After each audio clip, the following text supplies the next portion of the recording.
So it is dangerous. And you know what? I was just at the motherfucking Chick-fil-A, and the girl took my order, and she looked kind of nervous. Yeah, she was kind of young, but my bad. She asked me what I wanted. She probably thought that you was Alton from Snowfall. She probably thought you was Alton from Snowfall. She was getting ready to call Sissy and press 9 and get. I found him, Sissy. You ain't have to do what you did. You ain't have to do it to him. I got him right here at the Chick-fil-A. Whatever. Let me get a chicken sandwich with a grilled nuggets.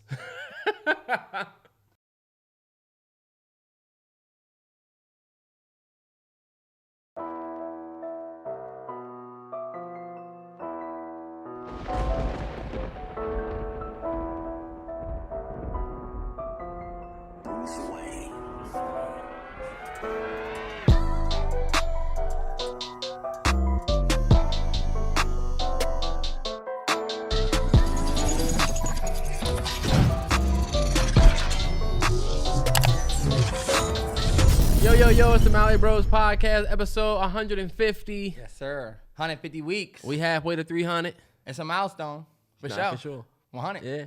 I told Terrell it's a big deal. It's a bigger deal than just, I should have got the 150 balloons like I did for 100. Nah. 150 is a, well, you're 150 right. Maybe is not. cool, Maybe but 200. Yeah. Yeah.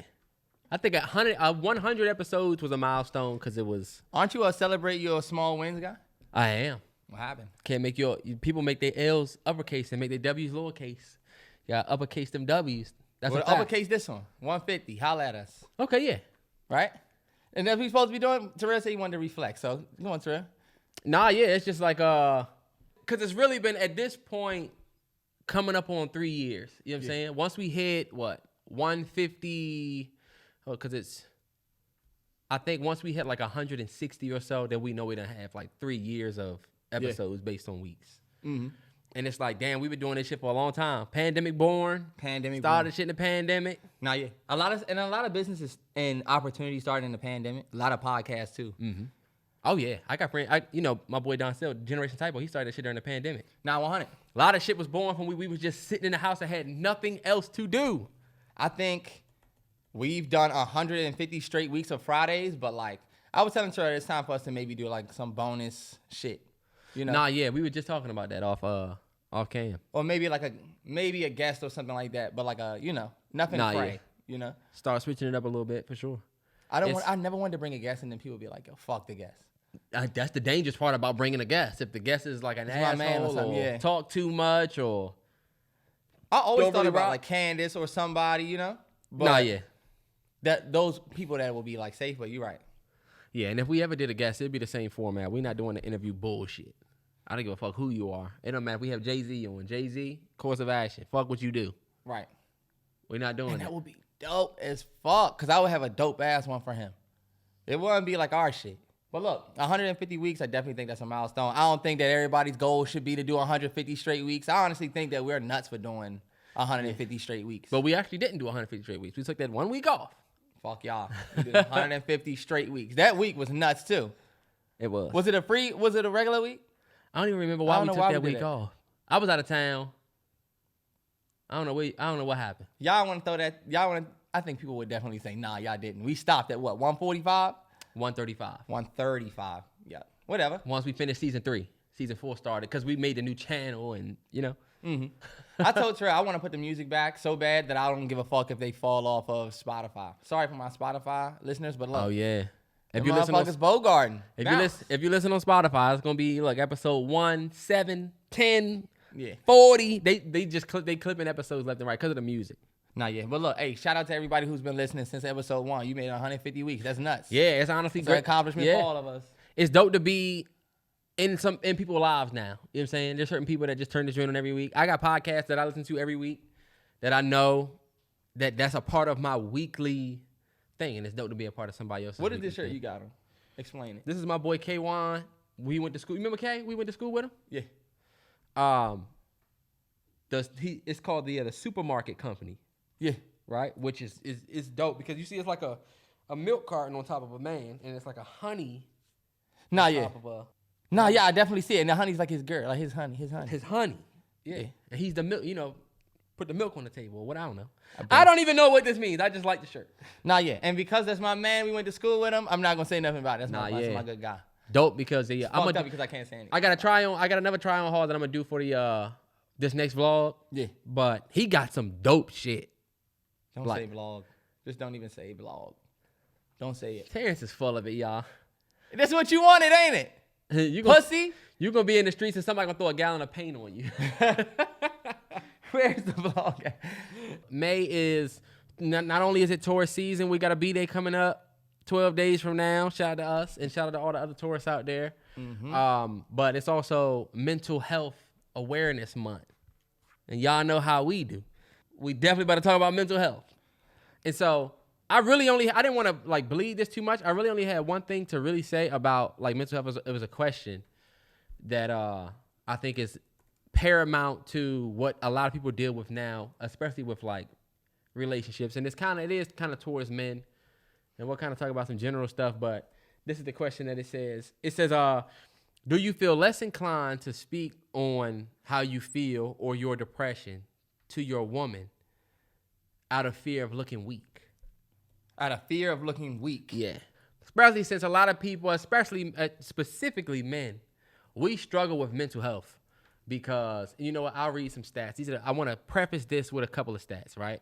It says, this is specifically for black men, but hey, look, at this point, it's an opportunity for all men, but these are just specifically black men. It says black men are more likely to experience mental health issues than any other demographic group in the United States, right? But at the same time, despite our high rate of mental health, we're less likely than any other group to seek out mental health care due to the stigma, lack of access to care, and then cultural barriers.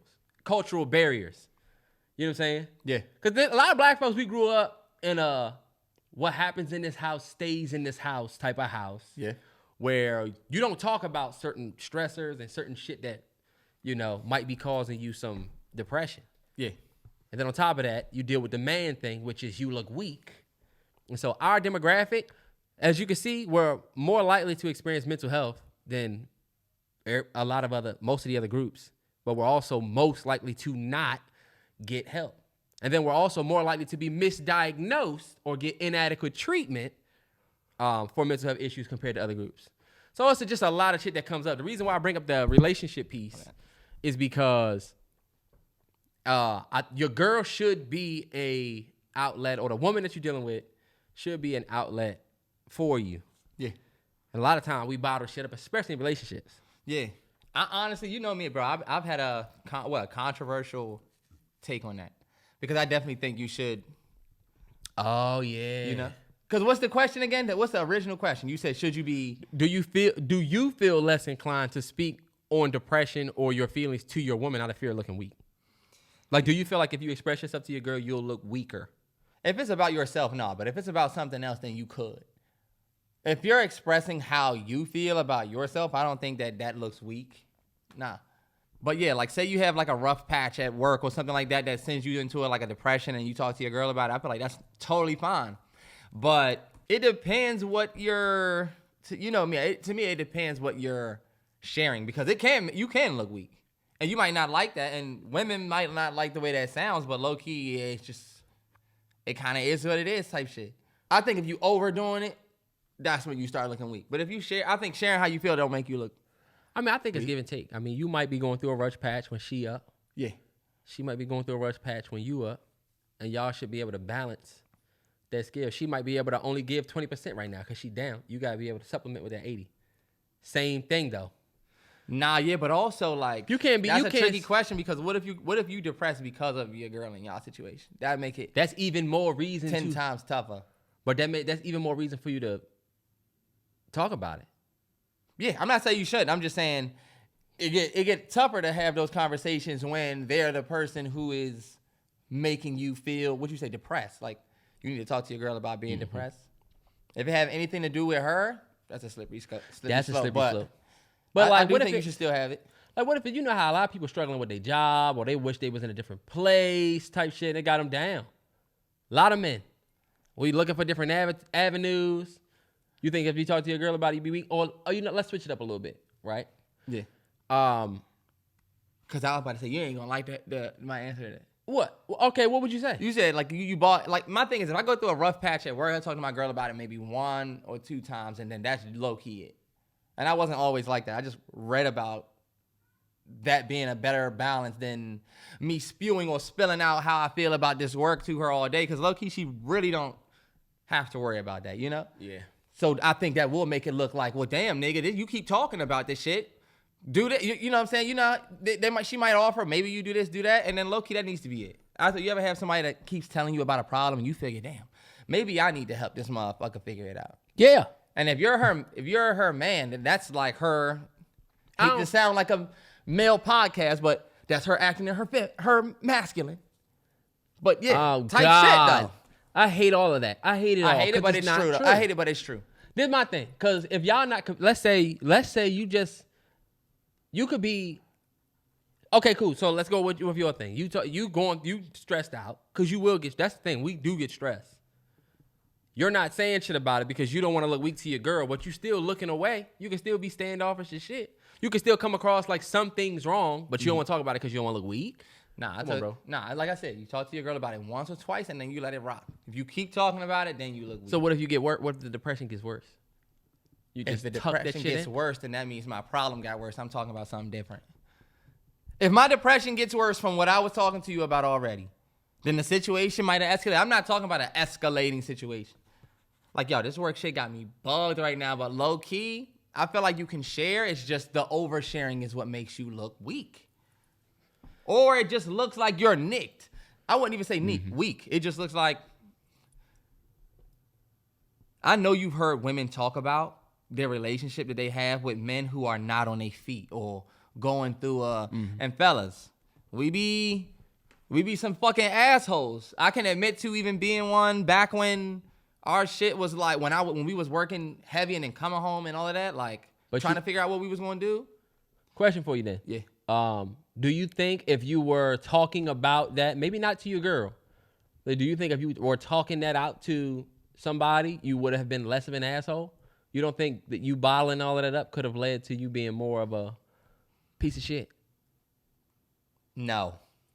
What we talking about? You just being an asshole. But like, cause you're depressed, you're not talking about it. You remember when you was an asshole? Yeah, 100%. So it's not that you want to be, but looking back on it, you think you needed somebody to talk to. I can't look back and say, damn, I should have been talking to somebody, because I had somebody to talk to. I just didn't have the time to talk to that person. Back then, I wasn't on that not sharing shit with your girl. Yeah, well, you know what? I think it's not even always just like something needing to talk to her. And I guess we could take it off of your girl thing. But just talking to somebody, period, can help. Like when I used to be very controlling. When I was in like my my last year of college, I was in a long distance relationship. She was cheating. So I guess you could say I had a little bit of a motive for me being insecure, but I was very insecure.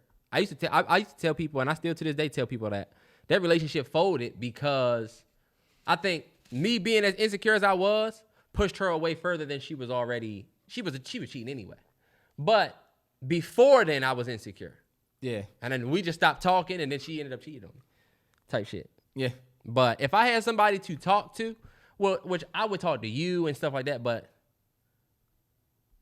I wasn't really talking like that. You know what I'm saying? Yeah. I was just bottling all of that shit up. It was a lot of shit that you just didn't want to say. Nah, yeah. And low key, what was we watching? It's this joint on Netflix called Third Longest Date. It's about like this couple that got stuck in, where did they get stuck? Costa Rica. They get stuck out in Costa Rica because it was right at the start of the pandemic. Like not having anybody to talk to. It was this dude and he like vlogged his life. And I was going to say like, when you don't have somebody to talk to, and I've been vlogging for the past, couple months, like legit trying to like vlog, I be feeling like I be kind of like expressing myself in a way. 100%. It could be an escape. A lot of it don't go in. But like sometimes once I start talking about my day, I find myself being like talking about myself. And low key, I mean, it's still me talking to nobody, but I'm getting it out. Yeah. I be looking back like, nope, this shit ain't going in there. This shit ain't too personal. You ever talk to yourself? 100%. Like when though? I talk to myself all the time. I talk to myself in the shower. I talk to myself when I'm on the road. I talk to myself all the time to the point where I was single. I used to go to the gym. Shawty would come sit next to me and I'd be like, I bet it's go time. Right? Look, that's me talking to myself. And then I'm like, oh, she's stretching. I'm stretching. I'm getting ready to leave. Nope, not about to leave. Hey, that's not. I'm on a mission. Then look, she get up, walk away, and I'd be like, you bitch. You didn't say shit. You pussy nigga. That's what I say to myself. Or low key, I'm like, yo, you got this. I feel like I talk to myself in literally every walk of my life. Yeah, I talk to myself in a dangerous amount. I think I do too. That's why I'm laughing because look, we walk into the restaurant. I'm like, get the door for. Oh, she gonna get it, all right. Like nigga, just be straight. When I used to interview, I used to sit in my car, read the question, and act like I was in an interview, and I would just talk out loud. Nah, I remember you was telling me that. Yeah, and that shit works. Yeah. Nobody in the world can interview better than me. Sorry. And I know I fucked up my last interview, but them niggas looking at his last interview they probably like please. He talking about his heyday in interviewing. He fucked up his last one. That's why he's sitting right here. Damn, that's kind of fucked up. That was my destiny. Aren't you a manifest guy? I guess I manifested this for fucking up that interview. That's how you make yourself feel better? No, but you know what? Just to cap off the mental health conversation, raising awareness about mental health, especially in the black community and communities of color, and specifically amongst modern men, it's important we talk about talking. Because I believe I would love to go to a therapist just to see what it's like or what she could uncover. She or he could uncover for me. You know what I'm saying? Yeah. And I think it's important. This is my piece. Don't listen to Terrance. In your relationship, talk to your partner about the shit that you're going through. Find different avenues that force conversation. So I'm not saying go to your girl in the middle of the next episode of Power and say, damn, I'm depressed. But if you feel like you need to talk about some shit, go plan a picnic, go on a long walk. Y'all go to the fucking, I don't know, together. Do something or go on a long drive where y'all could have that conversation, because the more you bottle that shit up, the worse it will get. It's literally like putting Mentos and Coke and then putting the top on. Eventually, the shit will explode. That's all I'm saying. So it's Mental Health Month. I guess I just don't say shit. No, because I know you're Mental Health Month. That's it. Next topic. No, you go ahead because why are you telling them don't listen to Terrance? Because you're not gonna like what I'm saying about talking to your girl. This is what I don't like. You see how motherfuckers don't listen? I know you didn't take the SAT. I didn't take the SAT. Didn't have to. Because you don't got the listening skills or comprehension. Because look. When do you listen to the SAT? It's quiet. You have a Scantron and a book. What am I listening? He was the type that read this. He's still reading the story. We all penciling in our bubbles. This nigga still reading. Damn, this nigga struggling through them paragraphs. Hey, look. Why is he telling y'all not to listen to me? Y'all need to listen to me and not Terrell. I said talk to your girl. Just don't overdo it, bro. You said mention it once. Bring it up a couple times. If it escalate, cool. But like, you need to be getting your shit off the first time you talk about it. How about that? Let's give you some real advice. Because they're going to tell you talk. But that's so fucking general. When you get your opportunity to speak, you need to let it fly. You need to let the chopper sing. That's right? Facts. Because some of y'all get y'all opportunity and you just, life crazy. My life crazy. All right, bet your life crazy. I don't give a fuck because you're not giving me no details. That is true. You're trying to be cute. You think that this is a vibe. Bro, if you're depressed and you get the opportunity to release and you don't at a certain point. That should be tough though, T. At a certain point, it's tough, but you're going to always need to look in the mirror at yourself. You can say it's tough all you want. It's your fucking life. The people who let it release and let it sing, they're the ones who get through it. I'm just trying to help y'all niggas out. That's true. You want somebody that's nice that's going to give it to you sweet and soft like Terrell? You sound like the person that says, if you're shy, you just get over it. You just get over it and just go up to her. All I'm saying it's is easy to say. But remember, look, T, we the least likely because of stigma, the weakness, lack of access to care, and cultural barriers. You know what I'm saying? So it's easy to just say, when you get a chance to release, just release it. I'm just saying, when you get the chance to release, especially if it's your girl, because I feel like, Because, a lot of times your girl will come to you. Most time your girl gonna come to you low key. And ask you what's going on, and we'll tuck that shit. But the vibes be right there. I mean, low key, I feel like if you can't share shit with your girl, you might not fuck with her like that. That's just how I feel. Nah, yeah. If you feel like your girl is gonna look at you weak, but honestly, see, that's a cultural barrier. That's also stigma. So that 100% can happen. Mm-hmm. And it's not that it's not that your girl don't fuck with you, but you can think, damn, she might not fuck with me now. Because you should be able to get your shit off one good time. And even if you need to say, bae, doubling back, mm-hmm. even if you need to bring it back up or just to piggyback off that, that's cool. But I mean, if it's like a frequent thing, that's the only time that you looking a little like, damn, this shit is a lie for you. That's why I say, look, I think you should take that advice more than... That actually is some good advice, too, to push people to actually have the conversation. Because you're right. People definitely don't. Because I feel like everybody know when they get their opportunity to get their shit off, and then they didn't. And then they say, damn, I should have said this, that. You take what you get, Well, at least I talked about this part of it.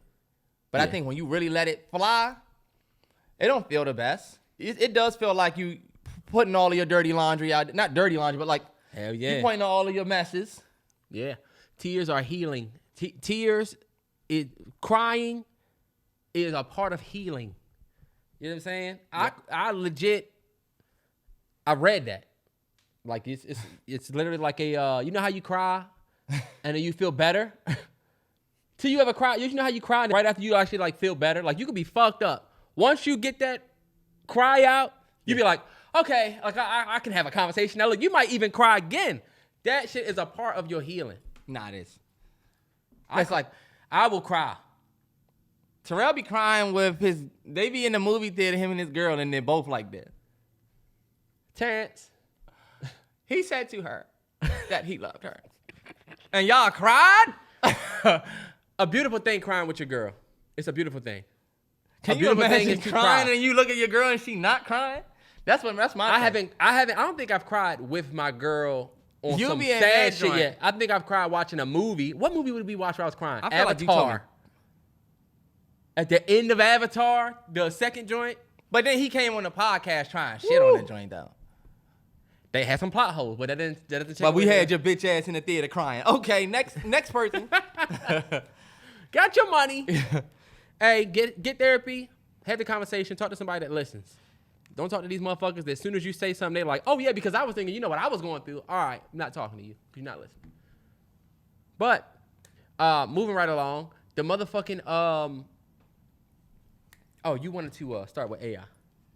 They're going to be like, what the fuck was that? Can they see? I Me don't and know. Terrell are dog sitting. So I got Come my back this sisters. way. This is my nephew right here. Come on, Hugh. Come on. I don't know if y'all can be able to see. But yeah, we are dog sitting. My sister's on the way back from New York. So we got 2 dogs and Mimi. You see how y'all don't see Mimi in the basket, right? Because we got her separated from these 2. Hey, me and Terrell have been talking about, I think a lot of people have seen it on the TL, but the AI situation is definitely getting a little, to me, it's getting a little bit more serious. Yeah. Not like more creative, not more, I'm not feeling like I want to get into it. I'm starting to low-key worry about the future of like music, especially with some of the recent things that's happened with some of these AI songs, the abilities. I've had somebody hit me and tell me, send me a verse, bruh, and they know who they are. Send me a verse, bro, and I can make it AI. I can make it Drake AI if you send me. And low-key, one thing that I did want to say is like, with a lot of the AI songs that's getting a lot of spins, I find myself, and a lot of people can agree, I don't really hear the artist that they say is AI.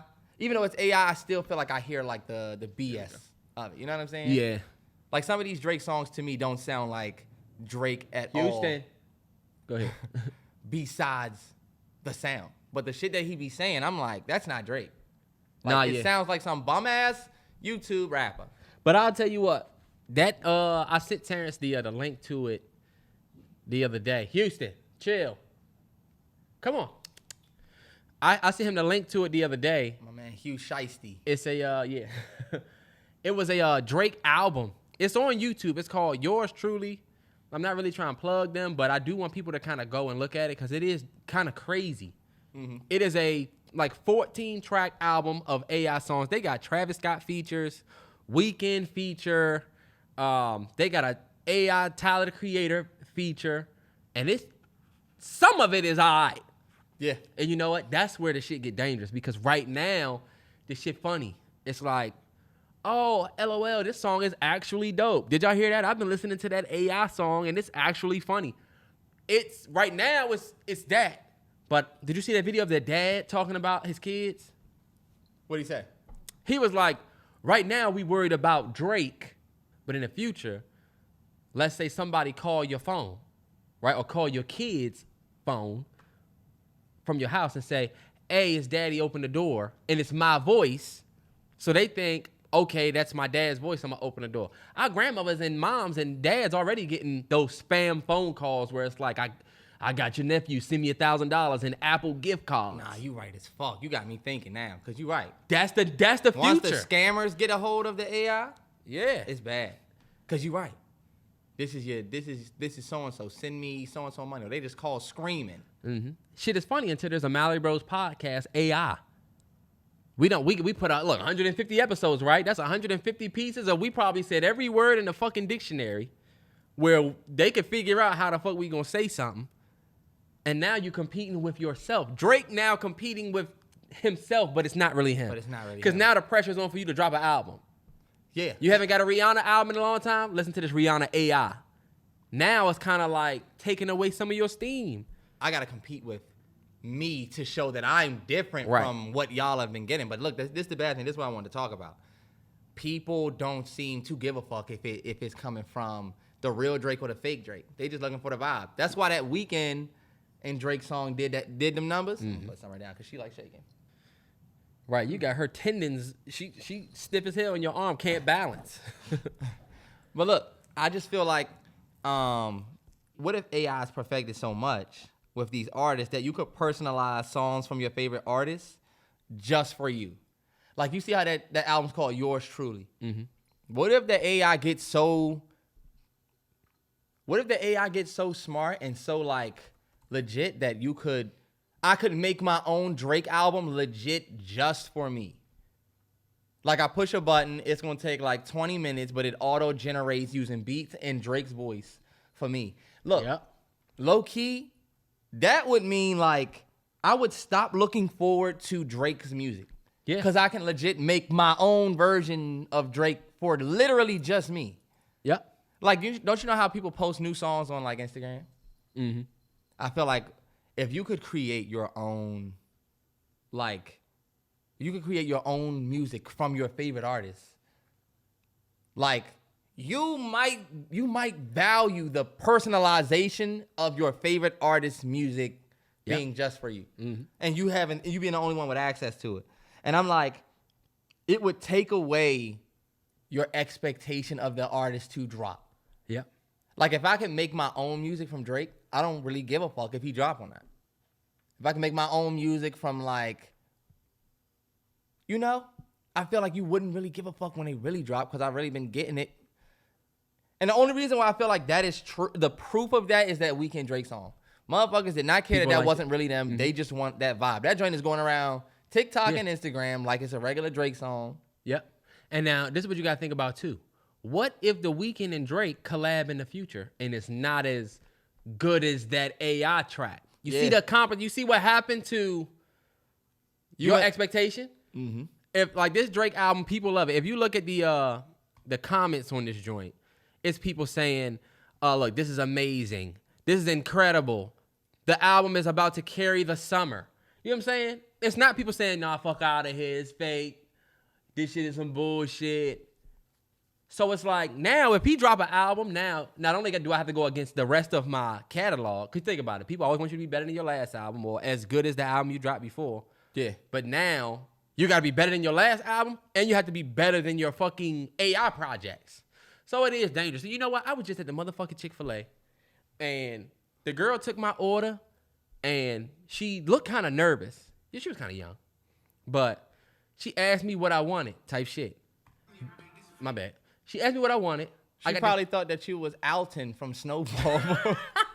She probably thought you was Alton from Snowfall. She was getting ready to call Sissy and press 9 and get. I found him, Sissy. You ain't have to do what you did. You ain't have to do it to him. I got him right here at the Chick-fil-A. Whatever. Let me get a chicken sandwich with a Grilled nuggets. All right, you got it. Come on. But look, she took my order and she was like, do you want, I'm sorry. She like had to get herself together and was like, what size? My bad. You know what I'm saying? Human mistake. It was nothing wrong with it. But Hold on, wait. How did she fuck up? She was like, she took my order. She said, what can I get you? I was like, I want a grilled nugget joint with a side salad. Right? Yeah. And she was like, what is your, my bad. What size do you want? Okay. And I was like, medium. And she was like, drink, cool. That small interaction, right? Very small, like, moment. Yeah. But that shit made me think about this AI shit. Because I said, yeah, you know what people don't talk about? If they put a robot out here right now, because right now I can either order from that drive-through thing up here, but they got you and you over here taking people orders one by one, and then they sending people up. They don't even use the speaker. Chick-fil-A, everybody knows that Chick-fil-A, you don't use just the speaker. It ain't like, Wendy's, McDonald's, Checkers, everywhere else where you in the speaker, Popeyes in the speaker. Yeah. They got motherfuckers outside just in case you need to personalize. Mm-hmm. But what if I could put a robot out there that personalizes? Guess what people don't think about? You know what a robot won't do? What? Need a break. Oh, yeah, you're right. I can put that motherfucker out there from 6 a.m. to 10 p.m. when we close, and I don't have an HR issue. You know what a robot won't do? Call out of work. Nope. Need a vacation. Start fucking somebody else, and now I got to put you on a night shift because you was fucking with her, and she don't want to work with you no more because that failed, so now I got to put her in the morning. I have to deal with none of that bullshit. No more human resource at all. Say they're going to work your shift and then not show up. Get personal? Get personal. Steal your credit cards. But that ass, though, if you think these CEOs ain't thinking about it, because think about it. It probably costs around $900 to $1,500 a month for the electric bill for a Chick-fil-A. But is that... If you think about how much I got to pay you a month, right? Because let's say you make on average $25,000 a year. Part-time or full-time. 25, I get it. You don't have to pay the robot the money. I get it. I'm just saying. But you were bringing that up like you said the girl said, my bad. I told you that inspired me to think about... Terrell, let me say some shit, damn it. If she wasn't there. God damn. You just the worst nigga ever. The nigga can't even get his shit off. Because I'm not even talking for you. I'm talking for them. I'm asking you what you are saying. Motor mouth. Go ahead. Now, you brought up the girl. You brought up the robot. And I'm not shitting on what you're saying. I'm just saying, were you bringing up the robot to combat? Because you brought up the fact that the girl was like, oh, my bad. I thought you was going to say, when you bring the robot up, that the robot not going, my bad. I thought that's what you was going to try to say, that the robot's not going to say my bad and say what size I meant. You know? Nah, the reason why I said it is because it reminded me of it was more human. Oh, it was a human moment. Oh, you know what I'm saying? Yeah. And it made me immediately think, damn, what if it wasn't a human here? Okay, yeah. That was all. That was the only reason why I brought up the girl. And that made me think about if they said, you know what, we can do whatever we want with this AI shit. Nah, yeah, but low-key, I thought, well, you know what? I did think you was going somewhere else with it. I guess you weren't, but I thought you was going the route of like, that girl made a human mistake and she was able to notice it was a human mistake that she noticed and fixed. But it made your interaction less problematic. Uh-huh. I can see some people walking up to an AI robot and saying, 2 cheeseburgers, and they put 2 quarter pounders on there, and they're like, no, I said 2 cheeseburgers, and now you're screaming at this like... Nah, but you see, that's back in the day. That's first level shit. I was getting ready to tell you that's low-key out. Have you ever used... The AI is going to be able to be like on top of that. Have you ever used ChatGPT? Yeah. That shit is official. Nah, yeah. Like low-key, that's what I thought you was going to say, and that's why I was about to be like... You could be the robot gonna be able to be like, oh, I heard you. All right, bet. You could be like, give me a recipe for spaghetti, right? And you can say, give me a Southern Italian twist for it, and that joint will tell you certain shit to add to give you a Southern Italian twist. That joint is beast. So you're gonna be able to order your McDonald's from the AI bot. What you think about that mac sauce? You see they came with the mac sauce? I saw a girl who she was like, loved the Big Mac, had a Big Mac for the first time, so I made my own. You ever seen that joint? Yeah, she made a fire ass burger too. That joint was tall too. That joint looked bomb. But did you see the mac sauce she made?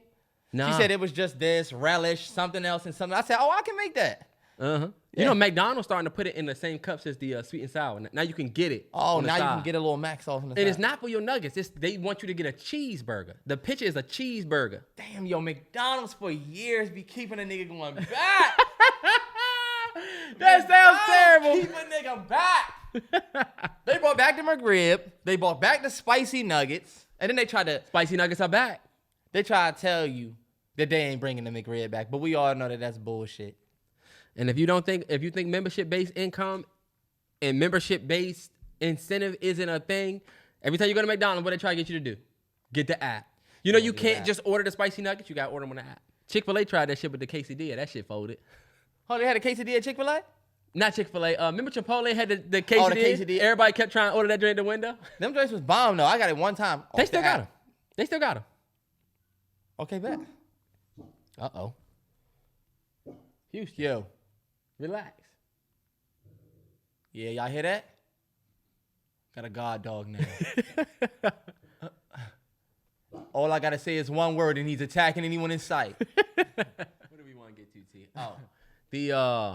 I did. Somebody asked me that last week. If you pick up a girl for the first time, yeah, right? You met shorty, y'all. Let's say modern shit. Y'all might have met off the DM. Y'all might have met off the Hinge or the Bumble or whatever app y'all use. Yeah. And this your first time picking her up. Mm-hmm. What playlist are you gonna play? What music you gonna play? What vibe are you setting, if any? To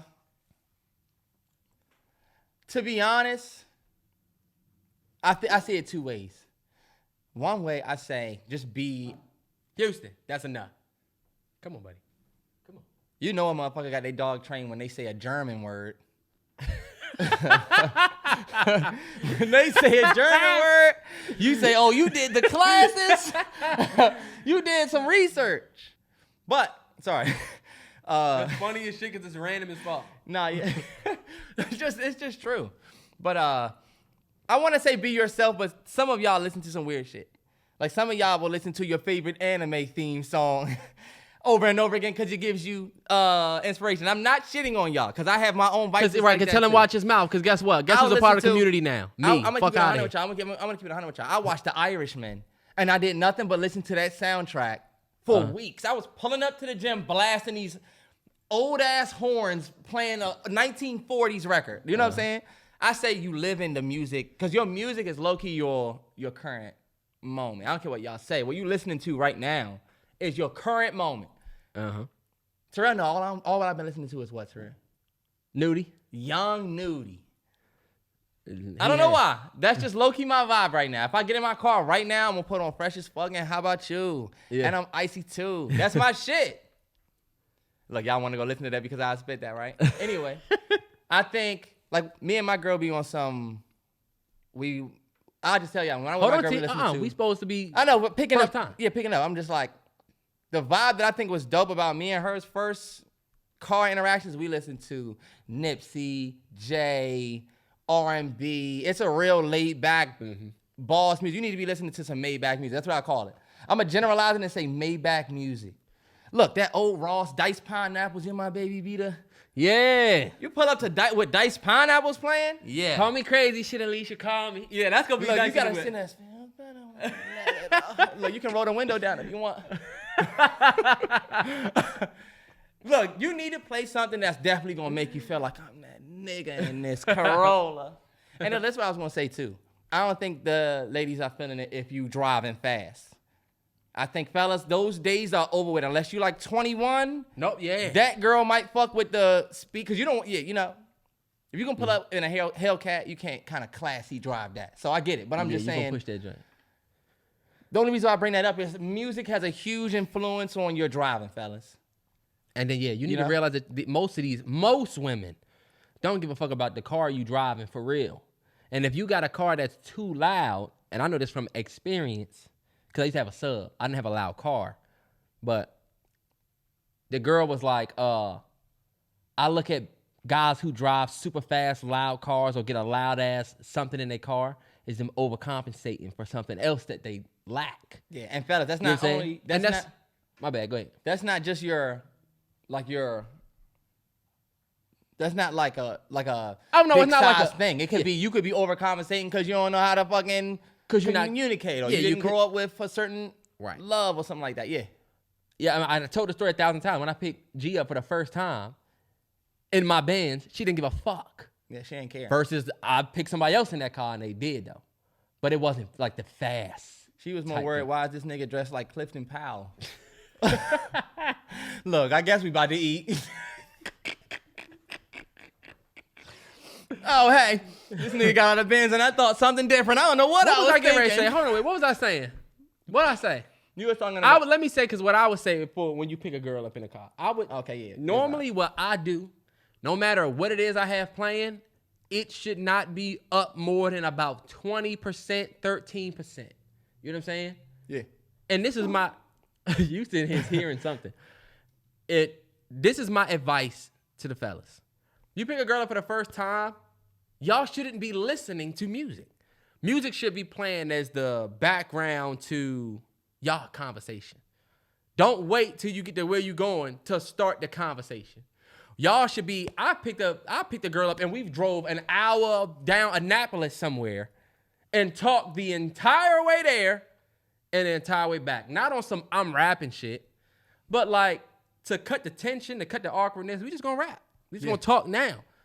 So I might have that Company 3 playing. Wonder how you feel inside. Okay. Got me, like, I'm gonna have that as the under. Yeah.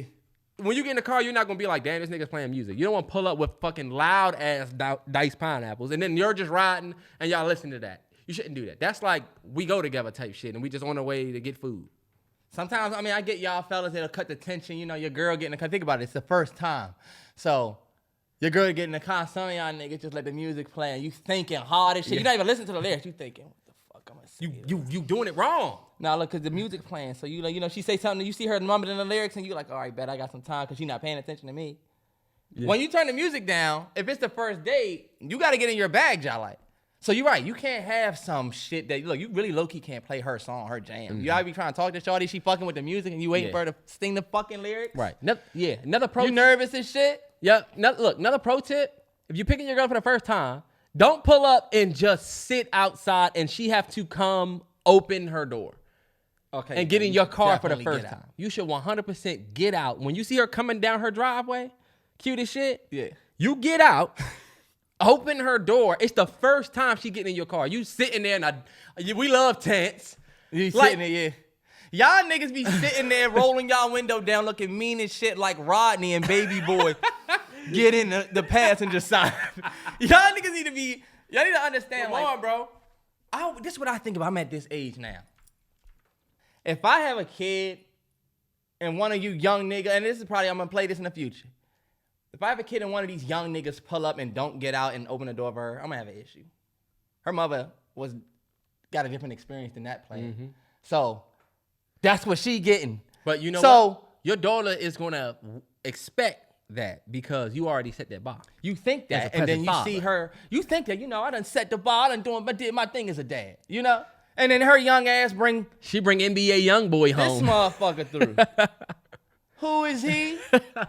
It must be a project mate that they lined you up with, because I know this ain't him. Did you? Oh, you know what? Not to switch, but did you see people fighting for their life on the TL behind that? It was a picture of two bomb-ass plates in a car, though. They was in a car. They was pulled out. I think it might have been in and out. They was in the car like that. And, both the plates, yeah, and it was said, like, is this night. a date night? And then the girl was like, this is not a date. It's not. And then everybody was like, but it can be if, and she was like, nah, this is just y'all got food. Fellas, I agree. That's not a date. Y'all That ain't just no got some food and y'all about to eat. Your girl not gonna feel like that's a date. She gonna feel like y'all got food. And that is low-key the harsh truth. Fellas, you can play the music, you can pull up with the lights out here, we got our food. It's a certain type of girl that wants that, and that girl is not out there like that. But I think it all is situational. And Because you know look, what? What? The ladies that's listening to this, don't cap. It's not a fucking date. And y'all don't want to do that shit. Because I can see girls out there saying it would be special. Nah, fuck that. It's getting food. And pulling up to a little, what's the difference from us eating outside? We might as well get a Chick-fil-A and then eat outside. But see, this is my thing. This is Chick-fil-A sauce. This is what make it a date, though. If y'all about to go look at the sunset, and y'all got see the food, sunset from the Chick-fil-A parking lot. Terrance, no, see, that's not a date. If y'all pull up to a cliff somewhere like water, but there's a sunset, that's a date. If y'all at a drive-in movie theater somewhere, but y'all bought food, that's a date. This nigga. You lay a blanket out in the back of your car, y'all about to watch like Netflix type shit on some we camping, but not. That's a date. You know what? Not outside the Chick-fil-A parking lot. I always thought it was wicked when people get all of that food and then lay like a blanket out. But y'all got you ever see people with their food? Maybe it's just me. I don't eat that much, but like motherfuckers will get mad food. I'm like, y'all are not about to eat all of that food on this little visit, you know? Nah, yeah. Or you see people go to In-N-Out. They got 3 burgers and 2 fries, and this person got 3 burgers, 2 fries. Y'all eating 3 of them joints? Nah, yeah.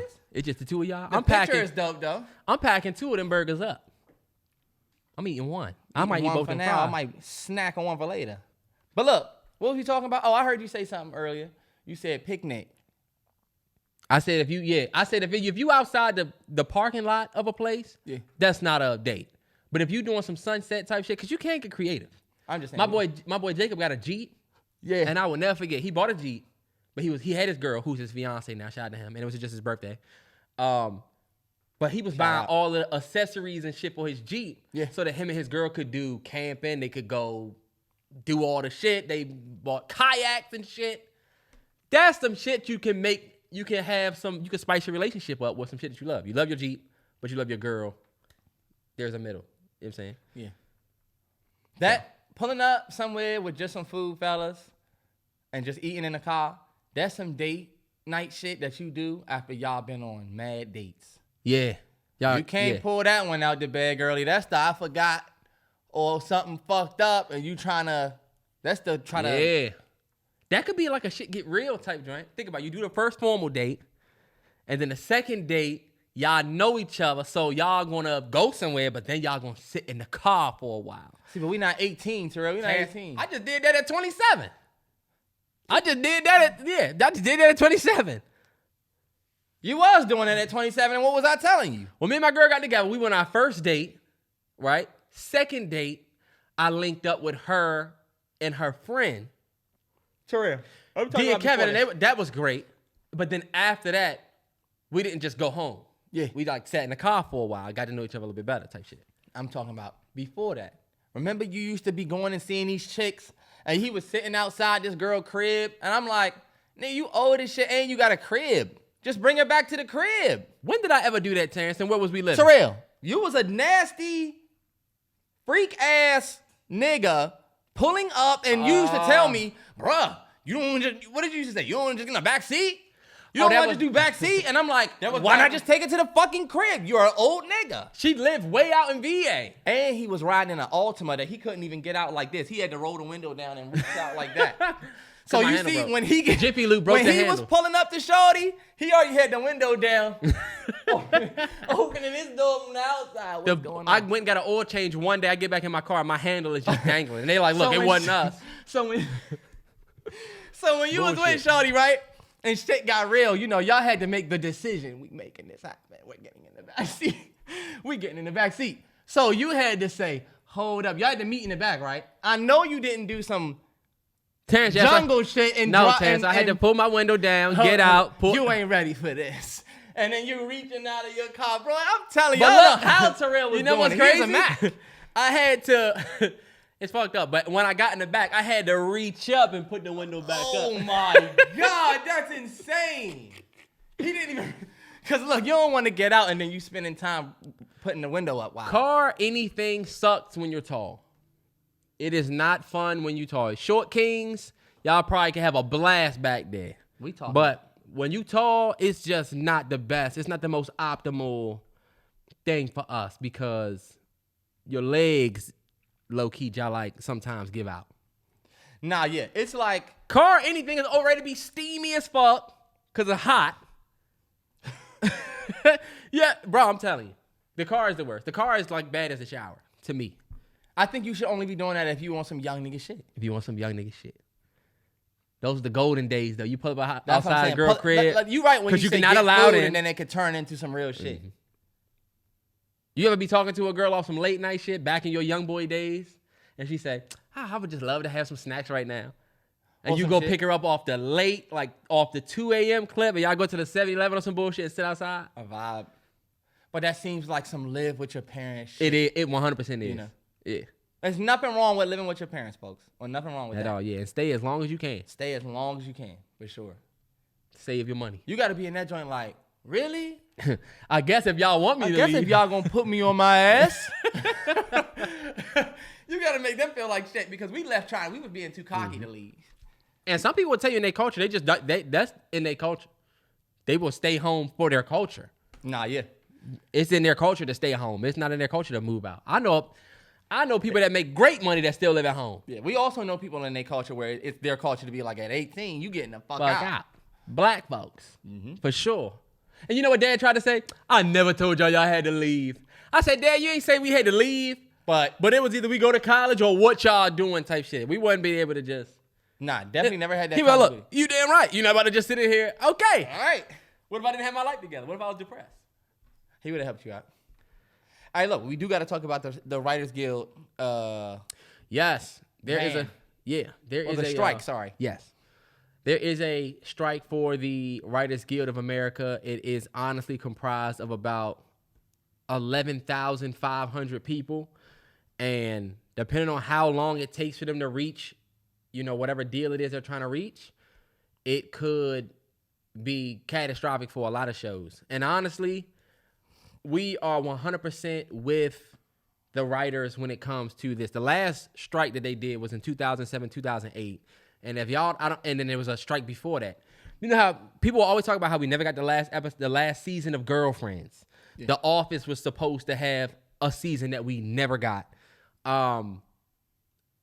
Heroes was a show that people watch that the last season just got canceled because of the last strike. So this shit is serious. And the reason for the strike is because a lot of these writers that write for these shows can't pay rent in the cities that they live and write in. New York, California, North Carolina, Atlanta. There's a lot of places, right, especially across the entire guild, where they're making so little money for these CEOs that are making, I think it was a collective, I think I wrote it down. Studio heads made a combined $800 million in salaries, and many of the workers who write on their shows can't afford rent. And it's gotten to the point where it's like, yo, we can't do this. They're working them long. Think about this, T. Like, the shows that are impacted are Jimmy Kimmel, Stephen Colbert, Late Night with Jimmy Fallon, Seth Meyers. Think about it. These personalities get on TV and they saying these jokes, and we like, damn, Jimmy Kimmel funny as shit. Fallon is funny. This person is funny, but they got writers. They have writers. And they're not getting they don't get residuals for shit that they wrote. They're not getting nothing, bro. It's fucked up. And I can understand these type of strikes get them what they looking for. Yeah. Because it shows they value and stuff like that. I even seen somebody say something like these. Somebody said, I saw on Twitter, y'all know how the viral tweets. It was like, Euphoria is getting ready to be trash because of this Writers Guild, and everybody was like, it's not, because it's only written by legit one man. Sam Levinson, you know what I'm saying? Oh, yeah. He was like, nah, he's going to be straight. But the strike is definitely bigger and more widespread than I thought. At first, I thought only smaller shows and like little things like you said was going to be affected, but apparently it's a lot more. Yeah, 100%. There's shows like that you don't even think have writers. Like they were saying like The View and like the Oscars, the Daily the Show. Grammys. There's writers for all of that shit. 100% that are in the guild that have wrote for years that it's like, all right, bet. We're not doing this shit. And look, I'm going to read this. It says, as budgets for series have grown, writers are making a smaller share of the money, the guild said. Streaming services use smaller writing staffs, which the industry calls mini rooms, and also tend to have shorter seasons than broadcast shows. This leaves some writers scrambling to put together several sources of income in a single season of writing. And so the reason this is bigger than it was in 2007, 2008, because now these writers aren't just tied to specific projects. Yeah. 2007, 2008, if you wrote for The Office, and The Office stopped, and you shut down, and The Office stopped production, it would affect NBC in a space. You know what I'm saying? Because damn, now we don't have anything to air on Friday at 8. Mm-hmm. And that's what you're seeing with the Daily Show and the late night shows. The TV stations are affected. But now, this is not only affecting TV shows, it's affecting, like, Netflix is scrambling. HBO Max, scrambling. Amazon Prime, scrambling. Because they have shows that are airing now where they need writers to be writing right now. Yeah. Like, yeah. Think about it. Like, they were talking about how AMC is affected. And, like, I watch Mayans. Mayans, they write the first half of the seasons first. Some shows do that. They got the first half of the season written and done. But just like when we was watching Breaking Bad, and they were talking about how they had already had 2 or 3 episodes on, and they were finishing up the writing process for Ozymandias in the last couple episodes of season 5. It's kind of the same thing where we don't even know if we're going to have, they said we're going to get to a point where certain shows you watch are going to have to take breaks because. Damn, yeah.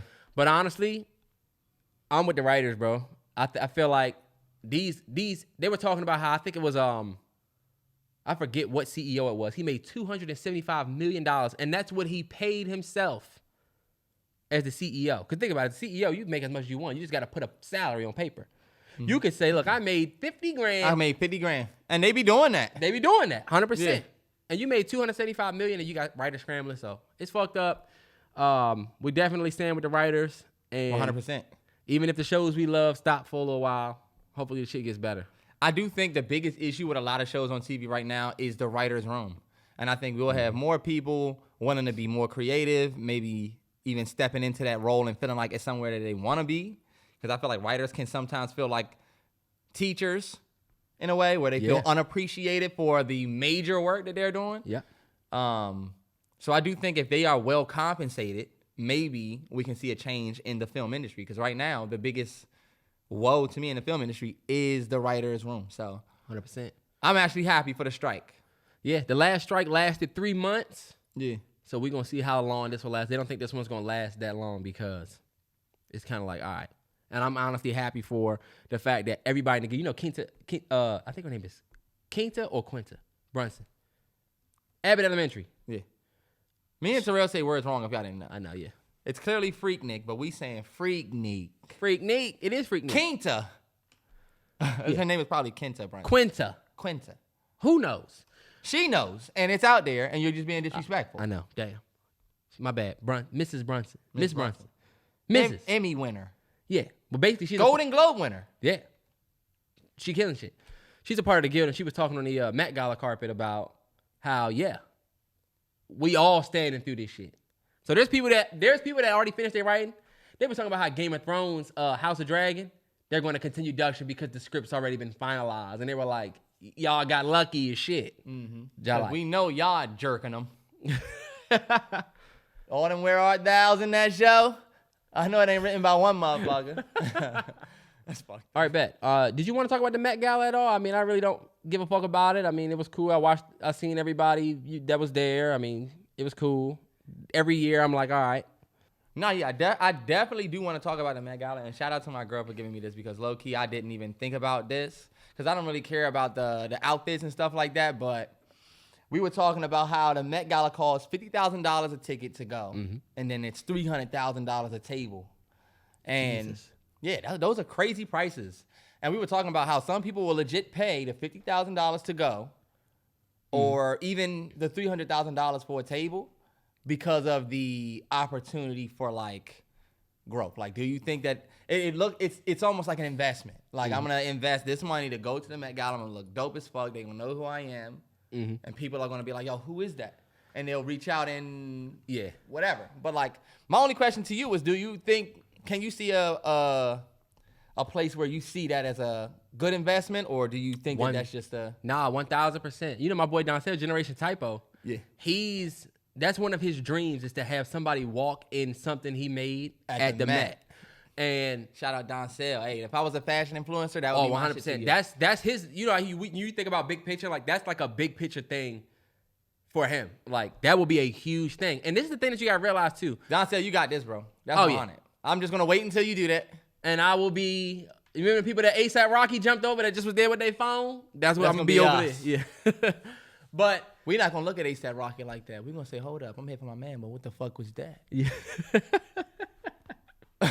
Cause we not tolerating disrespect from this nigga. You don't got the $1 billion. Yeah. Hey, look though, this is what I'll say. These brands, like a lot of these artists are not fronting that money. Some Kim Kardashian. You think Kim Kardashian is paying for that? Nah. If I'm they low key choosing. If I'm walking in Ricardo Ticci, or if I'm walking in Tom Brown, or I think his name is Tom Brown. If I'm walking in that, a lot of the times my team will get with his team will get with my team, and we might. And look, that's understood if you a star. But I'm just saying, if you are an up and coming dude like Don Sale, you're gonna have to pay the $50,000, and then you still gonna have to pay for your outfit. If you want to wear Ricardo Ticci, you paying him.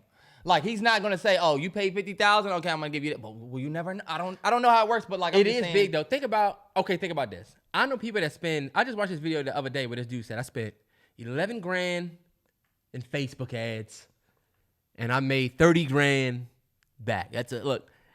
It's a $19,000 profit. That's right? fucking good. That's good. Think about it though. It's the same concept where it's advertisement. So if you got Ice Spice walking in Chanel. Yeah. Women across the world that watch the Met, they're going to be more inclined to go to Chanel. So if you're an upcoming brand, and let's say you could get like a Meg Thee Stallion, or even they had if you could get Diddy or somebody to walk in your shit. Trust me, I definitely understand. It's worth it if you're up and coming. But I think you'll see the return on that. I definitely understand it for an up and comer as a fashion guy. If you can get the Ice Spice to walk, Ice Spice walked in Chanel though. That ain't no small brand. You know? Yeah. I'm saying if you not Ice, if it's you, Terrell, right? If you paid the $50,000, what do you think you paying $50,000 and even paying $300,000 for a table? Do you think it's worth it? Because you're really just paying to be seen, it feels like. But it seems like you're paying a college tuition to be seen. Dead ass. Nah. With the way that you could be discovered on social media, TikTok, all of that, it's just like, I think paying $50,000 a couple years ago would make more sense than it does now. Because then look, you got Ice Spice walking at the Met Gala in Chanel. Is it really the greatest thing anymore? You know what I'm saying? Now think about it from a content creator tax perspective. If you make $1 million and you know they're going to tax you 300 grand on that million, Terrell, you're not really going to have to. Is it a good investment to you? Yes or no? I would say. You're talking about thinking about taxes. Terrance, think about it. What if you're a regular person and you don't have a business to write off $300,000? Okay, Terrance, think about let's say somebody like you. Let's say you can muster up $50,000 that you saved. Yeah. To go to the Met Gala. Do I think you're going to benefit crazy? I don't. Jesus Don't worry. Christ. Don't worry. H-Town. Look, H-Town. Calm down, H-Town. Yeah. Hugh. Shit. Don't worry, Hugh. He scared the hell out of me. I forgot his ass was sitting over here. Ooh. Y'all heard him. I don't know if you would benefit from the look. I don't know if you would directly benefit. Maybe you get maybe more brands. Maybe it opens you up to more brands. Maybe it gets what you do more seen. Yeah. Being on TV or just being able to be on the TL. I don't know. I don't know if it's worth 50 grand though. I don't know if it. Depending on if you're the regular guy. Depending on what you do, it may not be worth it. If you're a Don Sale, an up and coming brand, and you pay that $300,000 for a table, 100%, I think that you'll see a good profit from that. Mm-hmm. Because not only do you have the stars coming up to your table, you're probably gonna have the designers there too. Like, that's crazy networking you can do. Yeah. Oh, I am the designer here. So, and the only reason why I brought that $300,000 could be a good ass investment as a designer. And the only thing, like if I'm Don Sale and I do pay the $50,000 just for me to go, and I'm wearing my own shit, I know I'm here still on business. I'm here to network, whatever, and whatever I pay for the ticket, I can hopefully use as a write-off for my business. Write-off for my business. Yeah. All right, bet I see it. So that's why I'm saying it would be a benefit either way. Because, but you got to have that money to pay, and that shit is not easy. And low key, the I can write it off of my business part is not for everybody. Like you got to have a business. You got to have a business to write it off. You can't work at You can't just, and that's what I was thinking about. Like, damn, what if I just wanted the fame? If you wanted the fame, like if you just an upcoming person, I just want to put up the 50 to be seen. I don't know, man. Facebook ad. Think about it. You're right. Yeah, you're right. And this motherfucker was just other day posted that he made 30 grand on Facebook ads from selling t-shirts. That makes sense to me. Mother's Day's coming up. and I'm selling Mother's Day T-shirts, and this is how I made 50 grand in 1 month. It's like, okay. This is how I make 50 grand in 1 month. If it's something like that, Because you're right when you say going on business, not just going to be seen. Yeah. But this is what I was going to tell you.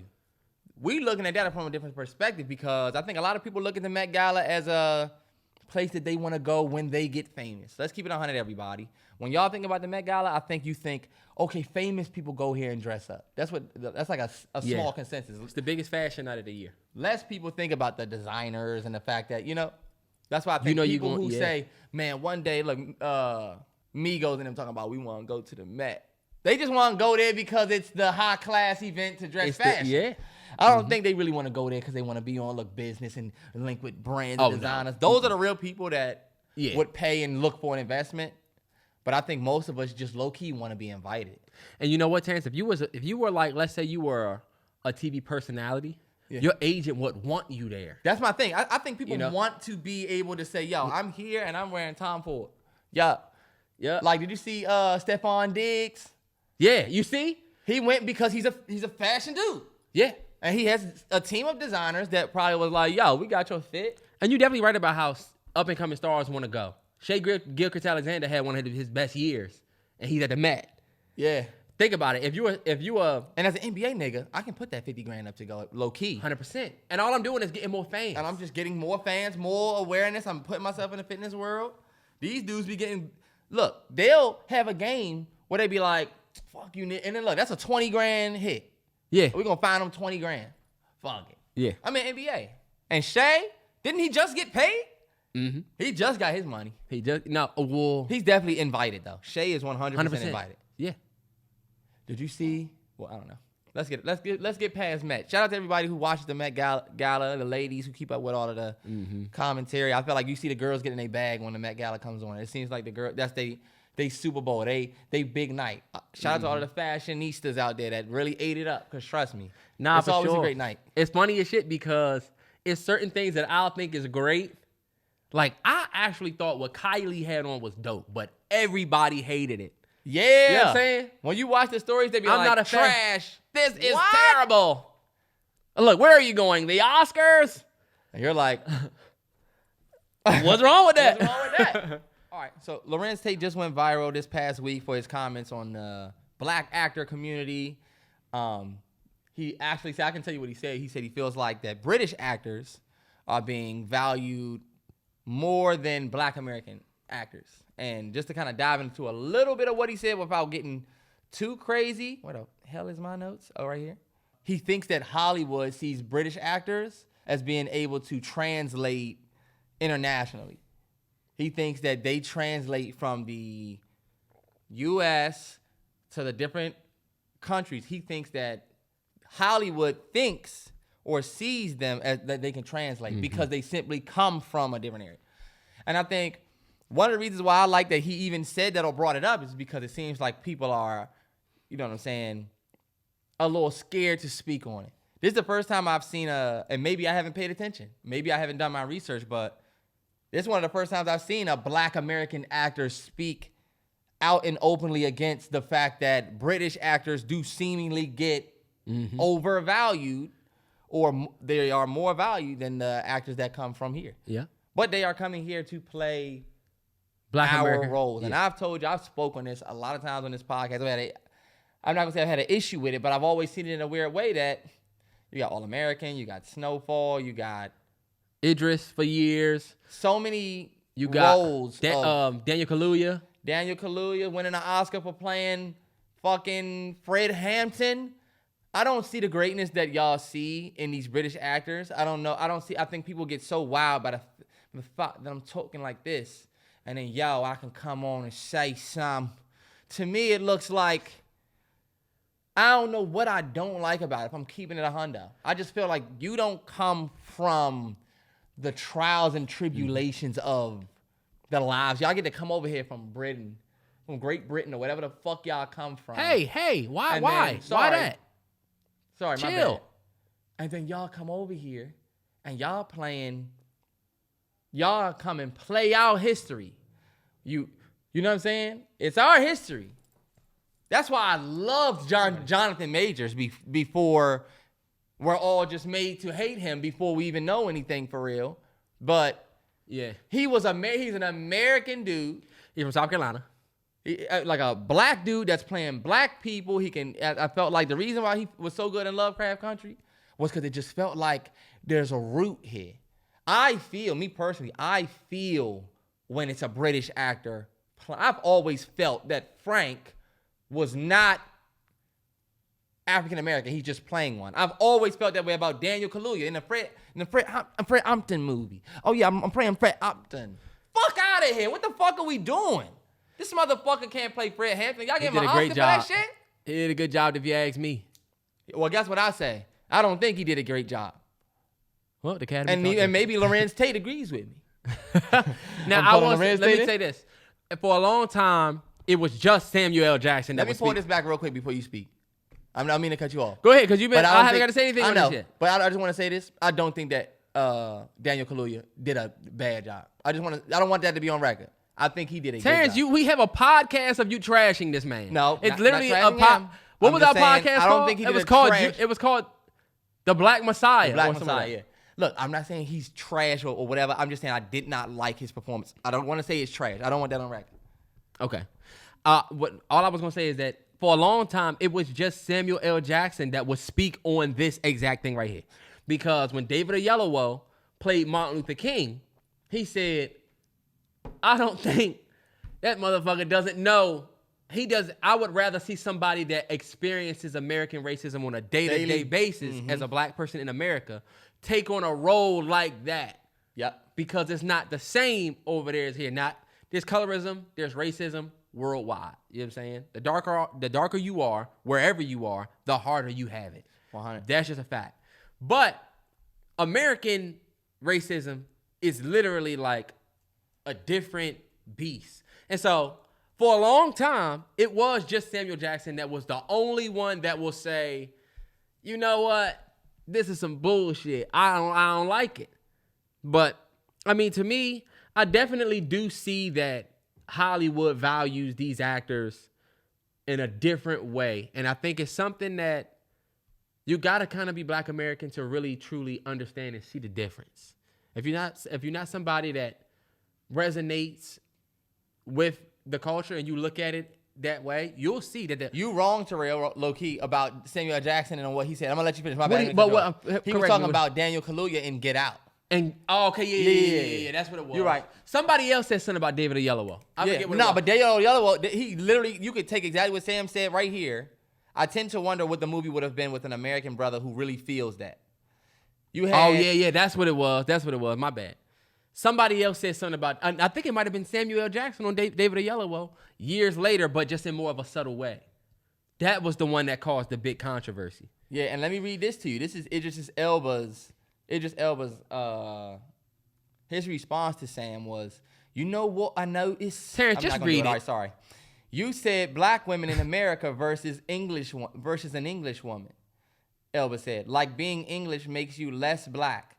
To me, that defines how unintelligent the argument is. No disrespect to anyone who has that feeling. It is what it is.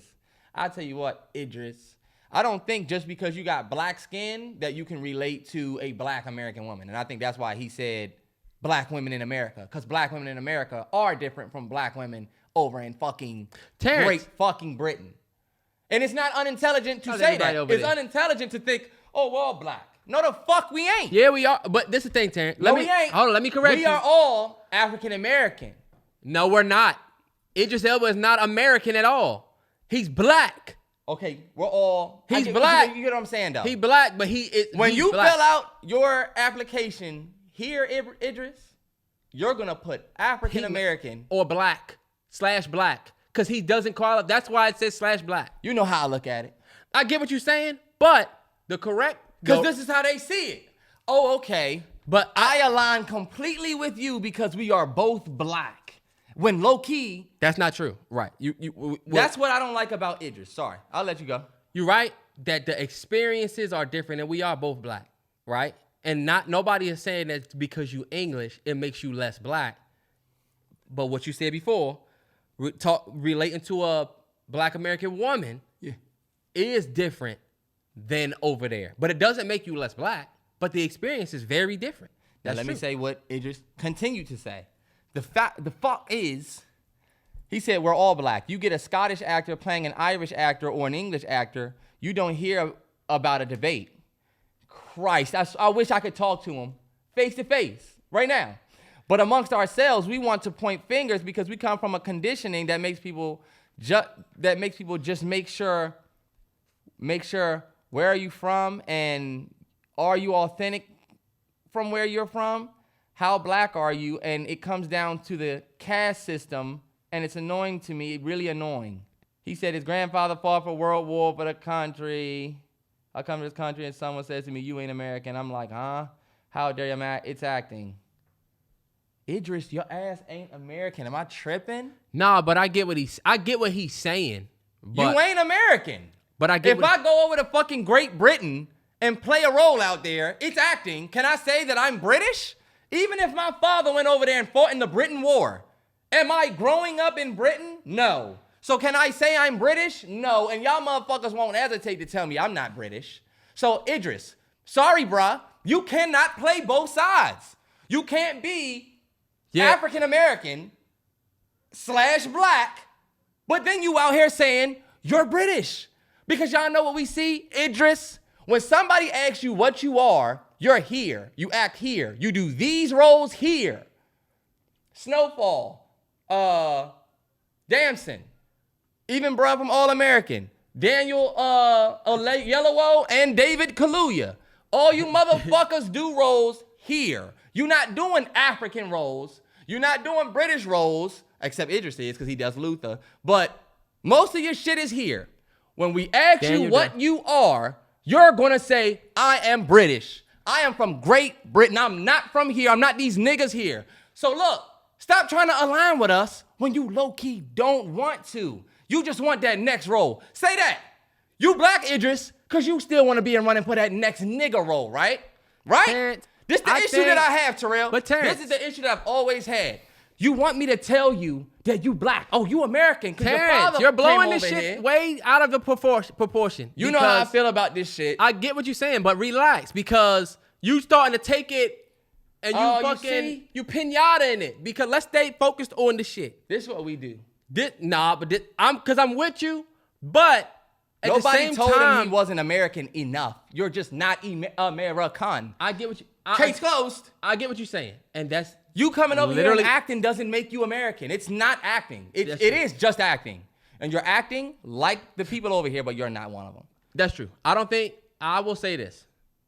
I don't think you could come over here and say that because if you're right. If you go somewhere else, based on, and we've seen it 1,000 times, based on accent, when we have black folks play African roles, well, that accent is just a little, people speak on it, and they have a right to because... Or British roles. When black British roles. British roles. Yeah. You have a right to speak on the accent or whatever because you're not from there. They're not from there. So people are going to be critical, as we can be critical, about people that come here and play roles here. And we are seeing the trend that the value has changed a little bit. Now it's a little bit of a step up if you walk in the interview room and you got a little bit of a UK accent. Right. And that's why I said him saying, oh, you get a Scottish actor playing an Irish character or an English actor, you don't hear a debate. That's because it's not a fucking imbalance of this shit.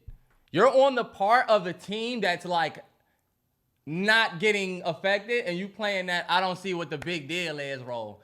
Son, like if you don't see the issue with the fact that most of these roles out here are played by British Americans who don't come from out here, I think you could understand the pushback of like, because this is my thing. They would understand it if it was happening over there. Right. We could call it cosplay. We could. Because a lot of y'all come over here and play. And you just playing. Think about what you seen on TV and what you grew up looking at. You didn't grow up in the neighborhood. That's why I said I don't like to see Franklin come from Great Britain and you go play a nigga from South Central LA. I'm like, yo, we ain't have no brothers acting from South Central. This is a new role. Nobody knew who Damson was. It ain't like same thing with the dude from All American. Right. I think Damson's one of them first ones that was able to wow the translation from me speaking in Britain and just he wowed John with his LA language. He wowed him. It's funny because Idris actually was of the first to do that. with Idris was the first with The Wire. With The Wire. Yeah. And that's my issue. My only And Idris, you went in there hiding your British accent, trying to act like you was American. he didn't go at Terrance. I'm not gonna let you do that. Terrell, That's not true. Idris went in there and hid Terrance. his accent. I've heard the story. I've heard him tell the story of hiding his accent, and then the dude came up and said, "Hey, are you British? Like, do you have a British accent?" And he had to be like, "Actually, Nah, yeah." yeah, he and did, the dude said he loved it because you translated it perfectly. Basically. He did do that. Now, the way that story goes is he felt like if he had an accent, it would take away people's ability to accept his portrayal. Back then. That was way before where we at now. My issue that I have with the swing of UK black folks coming over here and playing American roles is y'all don't come over here and play role. Now, that goes back to writing too, but y'all not coming over here playing roles that put us in the best light. Most of the roles y'all are playing are American black roles that are of the American black stereotype of the dude that does drugs, or it's an illegal operation, or he's a fucking like Lamar from BMF. Yeah. That dude that plays Lamar is from the UK. And you play the most evil nigga from Detroit over here, and that's my issue. Like Frank from Snowfall, you play, you know what I'm saying, you're running the fucking biggest, it's crack. Nah, yeah. And that's the only issue that I have is the representation don't even match. That's my issue. Yeah. Is the choice of role, but I know that goes back to writing and everything. So. Nah, yeah. And like I said, like I'm not trying to be too tight on it, but I am tight on it. Like, because y'all will get up there and say shit like, "Look, my grandfather fought the second war for this country." What the fuck does that have to do with you being an American? It literally makes that's like me saying my grandfather traveled to Great Britain back in. Who give a fuck? That's true. That's true. And I think the fact that... And then me saying that I'm British, y'all. Because my grandfather been here. He stepped on this soil before. Right. I'm with you. Now, to me, the fact that Lorenz is even bringing that up shows how you could tell when he said it, that it was like, shit, I'm actually saying this now. You seen the video of him saying it? What did he say it on? It was on Earn Your Leisure. Oh, it was on Earn Your Leisure. Yeah, he started saying it, and it was like, you could tell when somebody says some shit, and it's like, damn, I'm actually saying this now. And he was trying to be like, yeah, well, it seems like. Nah, we right with you, Lorenz. I can see right through that. Shit to lose, Lorenz. I see right through it. Lorenz, you right on, brother. And I think it might have opened the door to, I think he kind of introduced how a lot of black American actors may feel. Because you've been saying this, like you said, for a long time. 100%. So 100%. It's honestly, y'all go back and watch that crazy Black Messiah episode. That was a good episode. That was a good episode. Oh no, it wasn't. It wasn't called the Black Messiah, Terrell. What was it called? It was called like the something in the. I'm gonna tell you right now. Go ahead. It was Judas and the Black Messiah, wasn't it? It was Judas and the Black Messiah, the movie, but our podcast was called something different. The Black Panther? Nah, I forget what it was. But I think it's interesting to see a conversation that we had on a podcast months ago, or at this point, years ago, or for years now, be translated to somebody in the industry. Speaking on it, yeah. Who's speaking on the exact same thing. We talked about it a long time ago. We did. We talked about it. The episode was called Jesus. I'm scrolling. I felt like, what the hell is going on? It's not that one. We had hella podcasts, bro. You'll see it. It was the only podcast that we titled in like all capital letters because of the way we talked about it. Jeez, bro, I'm at 50. Nah, it was way past 50, T. It went down in the 40s. 60s? I don't know. Just search. Terrance, you doing this shit the wrong way. Let me tell you, Terrance is the worst. If you tell Terrance to search some shit, just spread hate on my name. If you tell him to search something and you watch him search, it's like, yo. Fuck you talking about, pussy? You're wrong. Episode 36, 2021. It's called I Am a Revolutionary. Oh, shit. Yeah. That was a good one. That's a real Oh, damn, good you're right. one. You know what? I owe you an apology. You do. And you still search shit like some trash. So does that apology stick? Is that what I have to accept? That is what you have to accept. Hey, look, that was a good episode. We definitely dove deep into. Damn, and that lets you know we at 150 now. That was 2 years ago. It was episode 36. That's over 2 years ago in February. Oh my God, that was one of the first episodes, y'all, where we argued about a topic for over an hour. Nah, yeah, and that was back when me and Terrell didn't know about this podcast and shit like that. We was like, this bitch ass nigga's not letting me talk. We was yelling over each other. Oh loud my God, as fuck. we look. Shit ain't changed. Nope. What changed? All right, come on. We got course of action because I got to roll. I got a birthday party. My goddaughter's birthday, and I'm trying to get that cake, y'all. You want me to go first? Yeah. This dude, shout out to all of these brothers that sent me course of actions. And it's funny because a lot of y'all course of actions be based on y'all real life. This dude said, you and your girl are arguing all day. Shout out to you. His name's Dallas. Trash name. Sorry. First of all, we Commanders fans out here. It translates too close. His name is Dallas. He probably is not even a Dallas fan. What if he's a Washington Commanders fan? Well, then you got to come out and say Dallas. My name is Dallas, the Washington Commander fan. Otherwise, it's smoke. Imagine my name is Raider. I'm not going to think about my football team, Terrance. Well, You a lame-ass nigga. Niggas be calling they dogs and they kids Dallas after the Cowboys. Too. I'm sorry. That is a fact. Niggas be dead ass And niggas he after probably that is. team. I think he's from Texas. You cool, bro. Course of action question. You don't got beef with me. Come on. Shout out to you, Brody. And he just look, I'm a huge fan of you. I've been rocking y'all since high school, and that's how you treat him. Fuck this nigga. I wouldn't listen to another podcast he put out. Don't do me like that. You know I fuck with you, and you know, first of all, that name is crazy. Come on, you know how I get down. That's like going around a crib and you got on red. They gonna say, who the fuck is he? He's your biggest fan. Oh, well, what's up? Where you from? Okay. You know? Don't come in here dressed like that. I just think it's expect us fucked not up. to say nothing, Dallas. Fucked up. Dallas? Okay, you cool. We fuck with you. Terrance, fuck your Commanders. They suck. Y'all some Tell Dallas that I trash. fuck with them. What are y'all? Garbage. Zero. Nobody gives a fuck about y'all and Russ. Nobody cares. Y'all got Sean Payton. He's washed. Terrance, we went This to nigga was just sitting on TV last year calling the games. And he's about to come with y'all bum ass. As an old nigga coaching another old nigga. Y'all just gonna go out there and lose. All that Sorry. matters is that we still got shiny diamonds, right? We won out. We got a ring less than 10 years ago. When the last time y'all even saw a ring? The last time we won, let me think. Who did we play? Who did we bust their ass? And with the first black quarterback.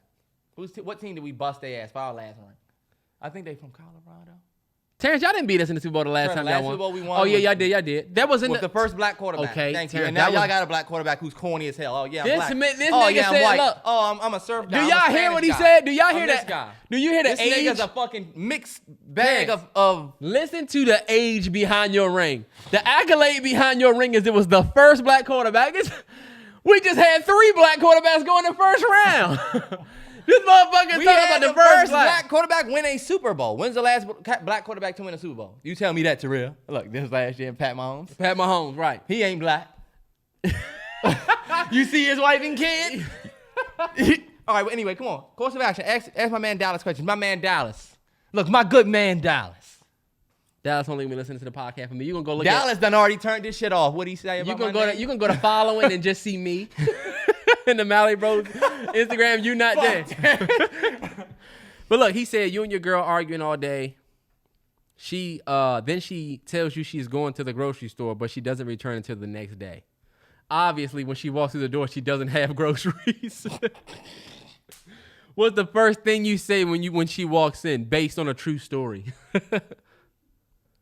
I would definitely. I feel like if you know me, I'm gonna get on my. I know I'm dreaming. I'm gonna make. It's gonna be a show. Oh, I know that. I'm gonna have the dogs with me. I know that ain't mommy coming home. Oh, you better not let me have a kid or nothing because the whole family is included in this. There's mommy with the fruit snacks. Go meet mommy. Mommy gonna come in with just her purse and her story that she obviously got made up. Look at my face. I already know what you gonna say. I'm different. Mommy gonna show up. Or she gonna come back and look. You see, I said, look. What's the first thing you say when she walks in? Let's take them last 3 words off. She walks in. She gonna walk up to the door and go, chicka, chicka, chicka. Fuck, my key ain't working. Let me My in, garage door opener not working. She gonna have to knock. I'm gonna put a bucket of flour right there, so when she walks through, it's just going, whoa. And now you gotta tell your story looking all dumb and shit with the flour on. And you should have got flour at the grocery store, cause now you covered in it. And I hope your kids see this. Like you including the kids, you trying to. And the dog, I got the dog on a leash. First of all, this is a wild ass situation. Y'all argued all day. You said you going to the grocery store and you don't come back with the groceries. First of all, this will never be me because we sharing location. I'm gonna know if you hit the Wegman. Look, I don't see you not at the Wegmans yet. Did you make it? What's going on? I don't give a fuck if you upset. Nah, yeah, I done already started my Taken 2 plot line story. I'm trying to figure out who the fuck got my lady. Where the fuck she at? There's no way she ain't coming home from the Kroger's. Right. Or the Piggly Wiggly. Or the fuck we at. Yeah, I'm pulling up at whatever address you at. I don't give a fuck where you went. I'm going to each and every outlet with the conveyor belt stopping everybody. Where she at? Where she at? Yeah. But nah, that's crazy. Honestly, Dallas, color. If you could, send me a message on how you handled that, bro. Because where did she go? Well, what? I don't even know what I would do. I would think that I was being pranked. Nah, yeah. She got to tell me that. That's insane. She like fainted or some shit and fell out. And I'm not gonna believe any. I don't give a damn if you say you got kidnapped by the KGB, you was trapped, they waterboarded you, and you got your freedom. I don't believe you. I don't believe you at all. And we share location. So if your location go off, oh, all right. You definitely was somewhere. I'm gonna just think the worst. Nah, yeah, you're right. The last one that I had, somebody asked me about being in the woods. You know, he was like, you know how you see a bear in the woods and if it's brown, lay down. If it's black, fight back. If it's brown, lay down. If it's white, you won't be all right because of polar bear or something like that. I don't know. Anyway, he basically was asking me, do you think you could fight a bear in the woods? Like if let's say you and your girl in the woods, on a hike, walking, and then you see a bear. Fuck you doing? Really? Because if it's brown, y'all gonna lay down, and if it's black, are y'all gonna fight back? All I know is that this motherfucker's getting ready to charge you. I would never be in that situation. I think black folks, our first inclination is to run. I'm dipping. Y'all gonna have to prove to me that these motherfuckers run as fast as y'all say. And I'm hoping that I get to a point where y'all gonna help. Because how fast do bears run? It's gonna be capped. They're gonna say some bullshit like 35 miles an hour. 100% of brown bear runs 35 miles an hour on the spot. That's bullshit. Terrance, this is what you need to realize. You have 2 legs. He has 4. Anything that doubles do you think you could make some shit faster if you cooking than a nigga that has 4 arms? Sorry, look, he's getting shit before you. Just like these motherfuckers can run faster. I've never seen a bear hawk anything down. I want you to show me a video right now of a bear chasing anything down. I've never seen it. Terrance, what they're chasing down is also faster than you. You are literally you would be the slowest thing in a safari. I've seen a lion, cheetah, leopard, hyena. Those are all 10 times faster than you. I know. And I've seen them hawk shit down. I've only seen a bear eat fish and berries and shit. I've never seen a bear get to something and get it. So guess what? You know what I can't survive? The don't move. Do you know how? If it's brown, stick around, and then this motherfucker gonna come in. I'm dying. Cause soon as I feel this big ass energy, have you ever been around a big ass dog? The energy, it ain't even about the size. It's just like so much energy. And I know it's a bear. I might look down at his claw and be like, fuck it. The fastest on record a human has ever run is 27 miles per hour, and that was the fastest person runs. The average, that's look, probably been proven. The average human can only make it to about 12 to 15 miles an hour. Do you know how when you run on a treadmill and you put that shit on 15, you start getting winded as fuck? Do you know how fast an elephant run? 25 miles per hour. Do you think an elephant can't hawk you down? This is what I want to know. They eat berries and shit. The information that you are giving right now, who gathered it? Who told the bear to go from here to there at full speed and clocked him and said, I think that these numbers are based on like its weight and it could probably, and look at the old ass bear that they got up there like from back in the day. That ain't even a fucking. Terrance, this motherfucker will hawk you down and eat you. I'm sorry. He'll break your legs. Soon as they say don't move, I'm doing this. Look. And I'm fucking and now we're all dead. Now he's gonna slap me down across the chest, slit my throat. What would the bear do that for? Terrance, I don't know. If it's brown, just lay down and he'll leave you alone. Follow the rules. Just lay down. Does that really sound like the best survival tactic? He's gonna come smell you. Guys, this ain't Jurassic Park. This ain't a fucking movie. You're gonna die. He gonna say, laying down must be lunch. He not about to chase you because he don't chase the deer out here. He ain't chasing nothing else. No way, Terrell. Just invest in bear spray if y'all go camping because bear spray is... Or I'm going to just toss my whatever. They like other shit. Bears like shit. You got a burger or some shit, bruh, you're good. And bears be nicked. What's the slowest bear?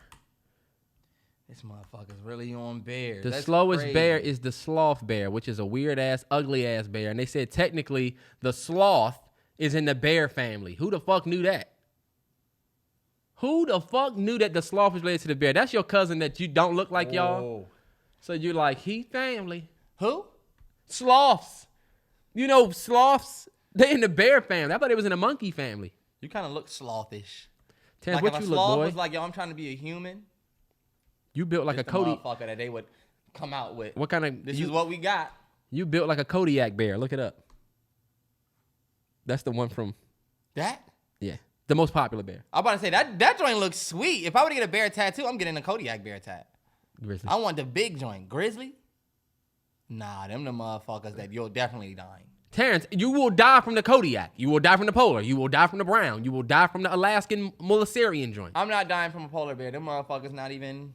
That's the one where they say if it's white, you're not going to be all right. I don't even know if that's the term, but... The camper's about to be at your neck. This motherfucker got our whole shit twisted. They have bear spray, which you can get. We're going to do one more. And you know what? Humans, we should have known salmon was bomb. These motherfuckers eat nothing but salmon. Bears. They don't eat shit. But if you're a polar bear, you eat salmon. They eat that fresh salmon too. Niggas getting it straight off the... Go ahead, Terrance, with your what's name? Because I got to make it to this birthday. Because I got to make it. Fuck out of here. Driving to an interview in traffic, and I fucked with this one. This is a funny one. You drive into an interview in traffic and you get into it with another driver. You cut them off. You roll your window down, cuss them out, flick them off. Hold on, stop from the beginning. Because you wasn't listening. I missed the first part. I was looking at the polar bear. Driving to an interview, and you're driving to a job interview, and you in traffic. And you get into it with another driver. You cut them off. You roll your window down and cuss them out, and you flick them off.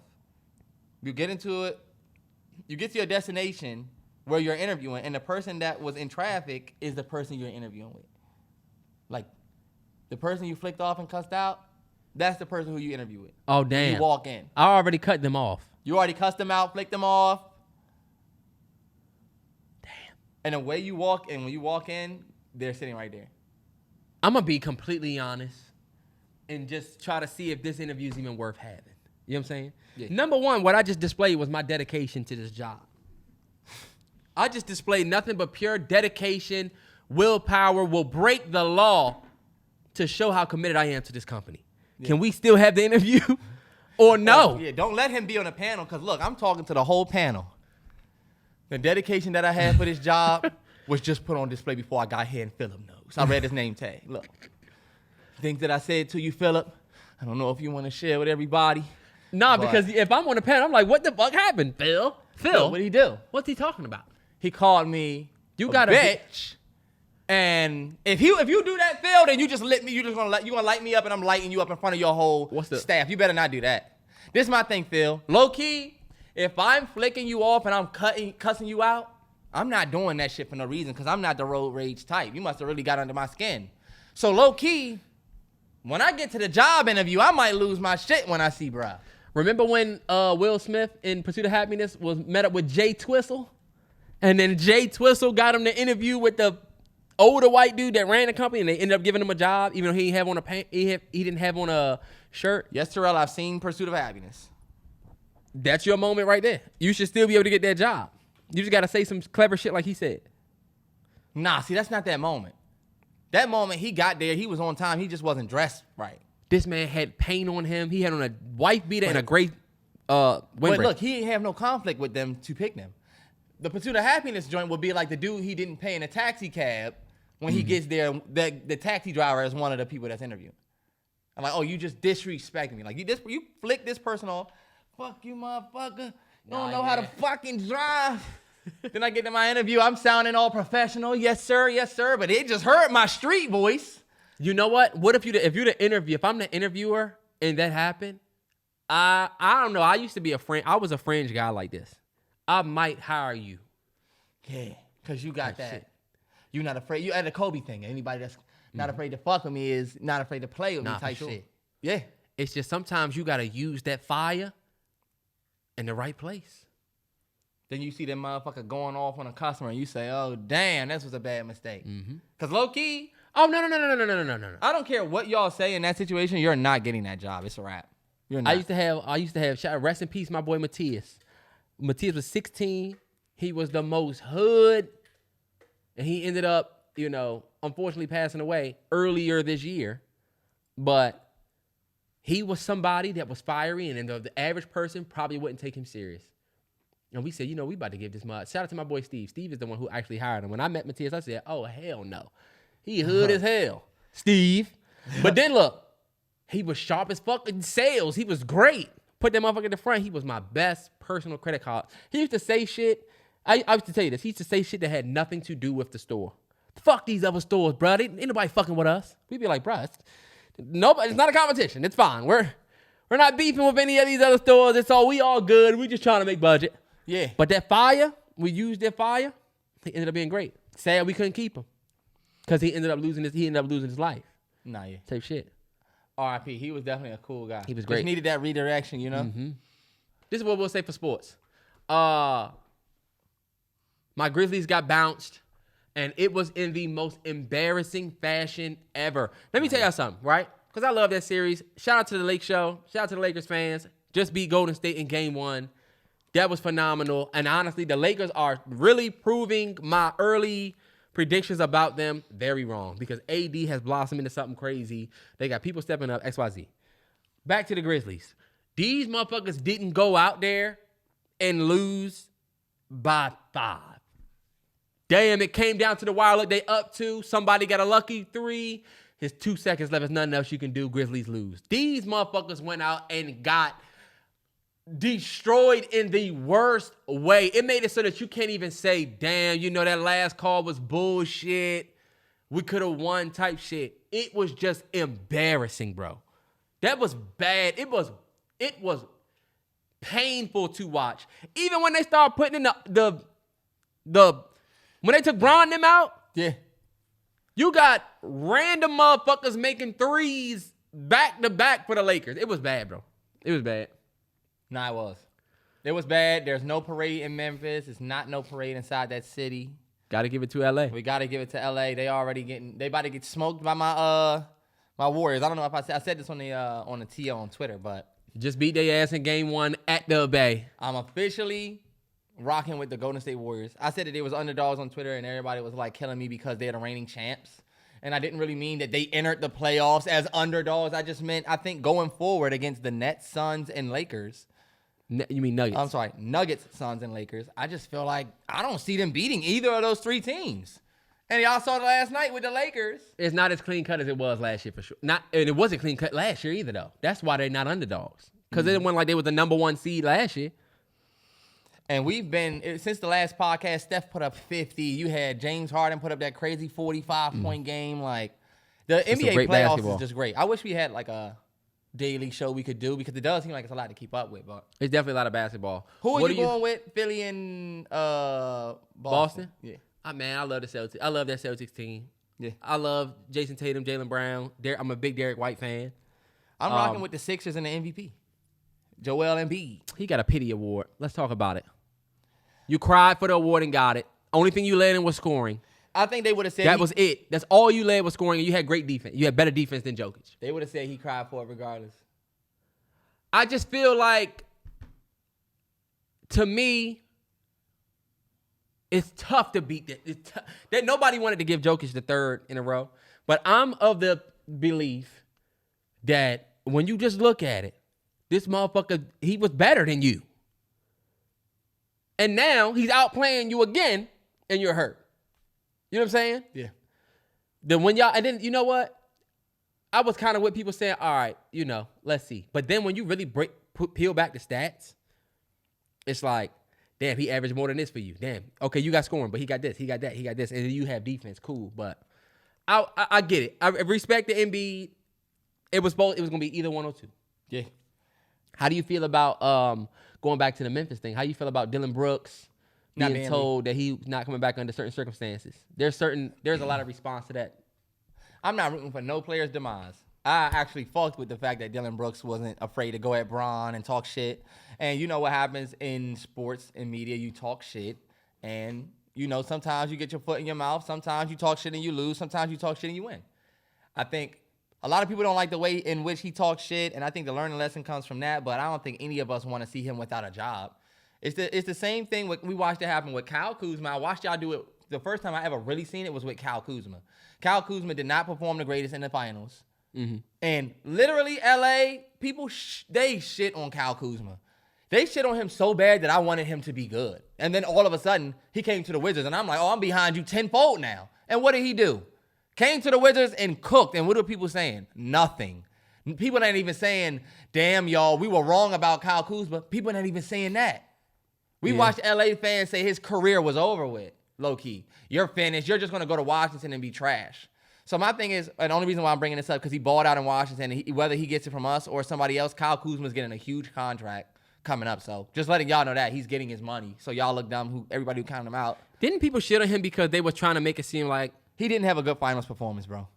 But he was taking all the pictures with the trophy. He did the Kobe pick. Yeah. And I get it. Like, low-key, like I said, in your career, you're going to have moments where low-key, people going to shit on you, but I'm not going to be one of the people that's going to count you out. You missed the game-winning shot, people going to say, man, get the fuck off our team. That's fine. But, like, when it comes to somebody like Dillon Brooks, I want to see him get back on his feet. I do want to see him be rowdy and a good person on another team.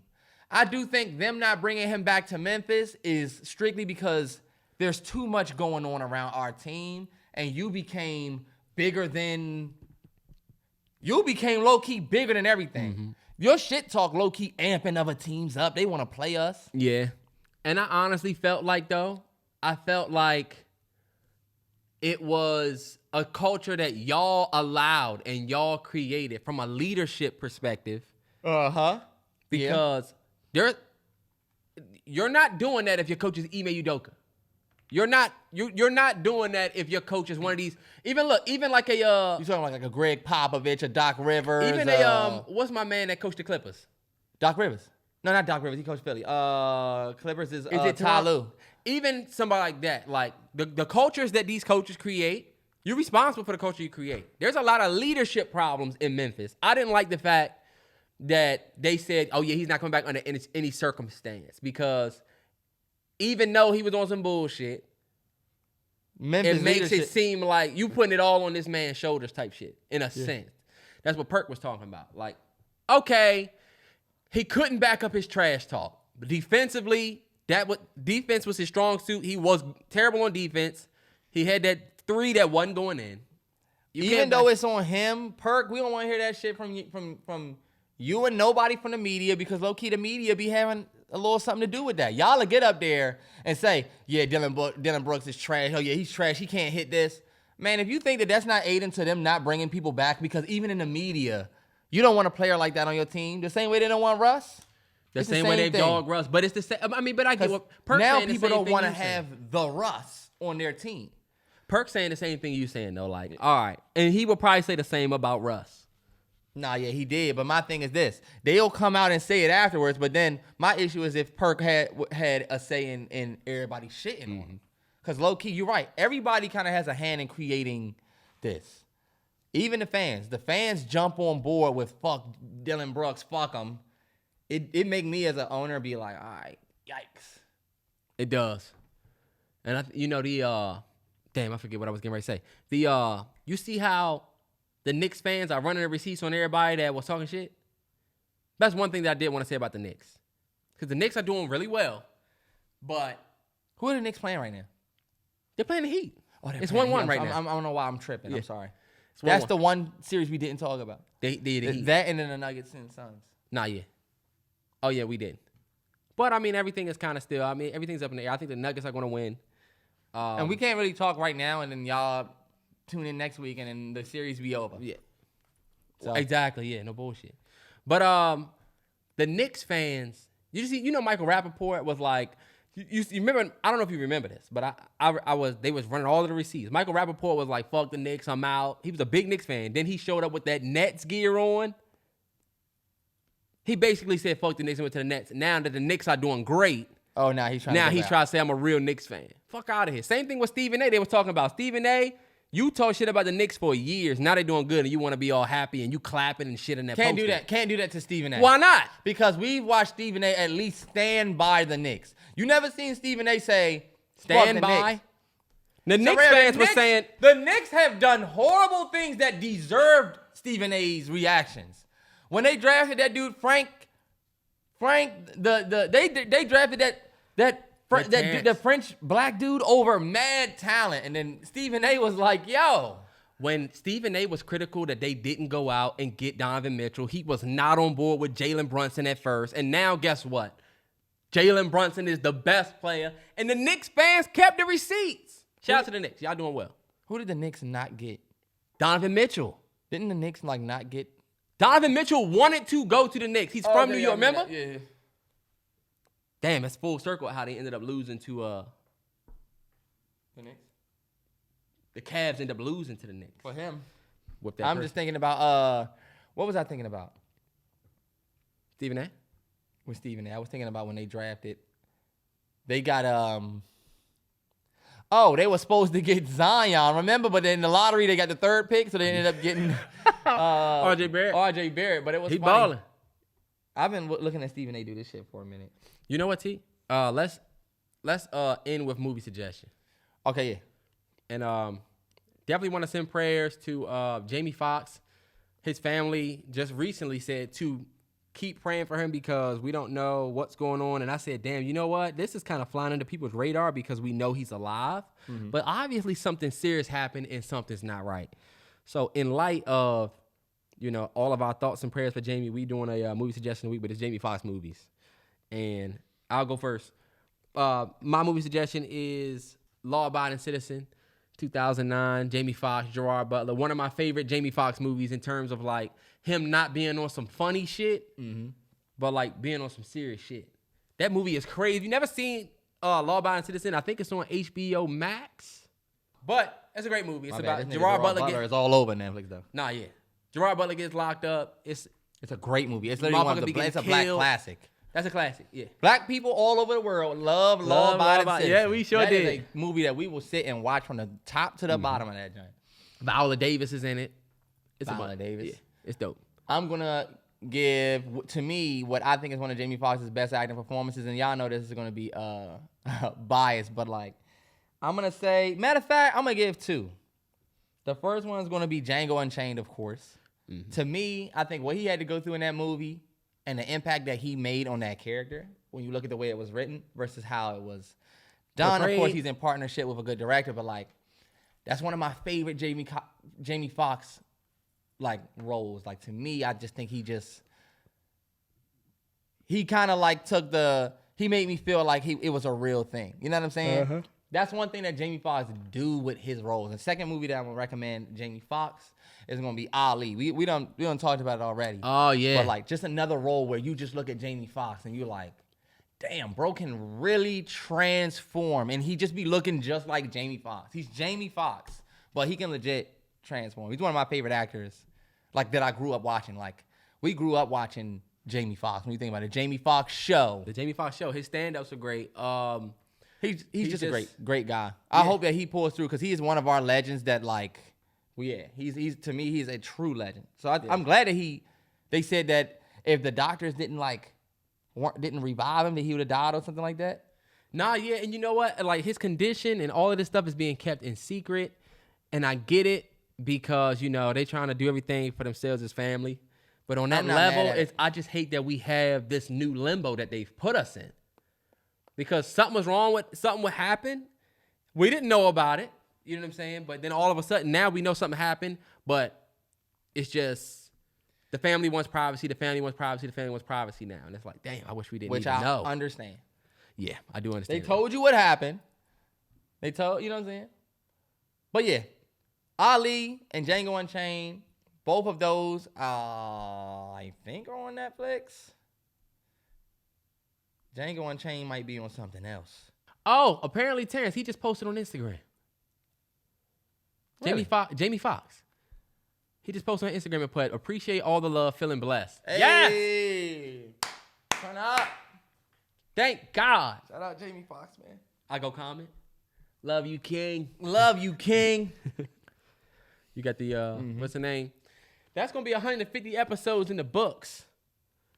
A lot of people can't say they did. You know, why do we always go for hate? Terrell, you do that. I'm talking about people, the culture. I don't know why people do that. Damn, Terrance. It's ridiculous. Look at him tripping. Taurus season, we up. 100.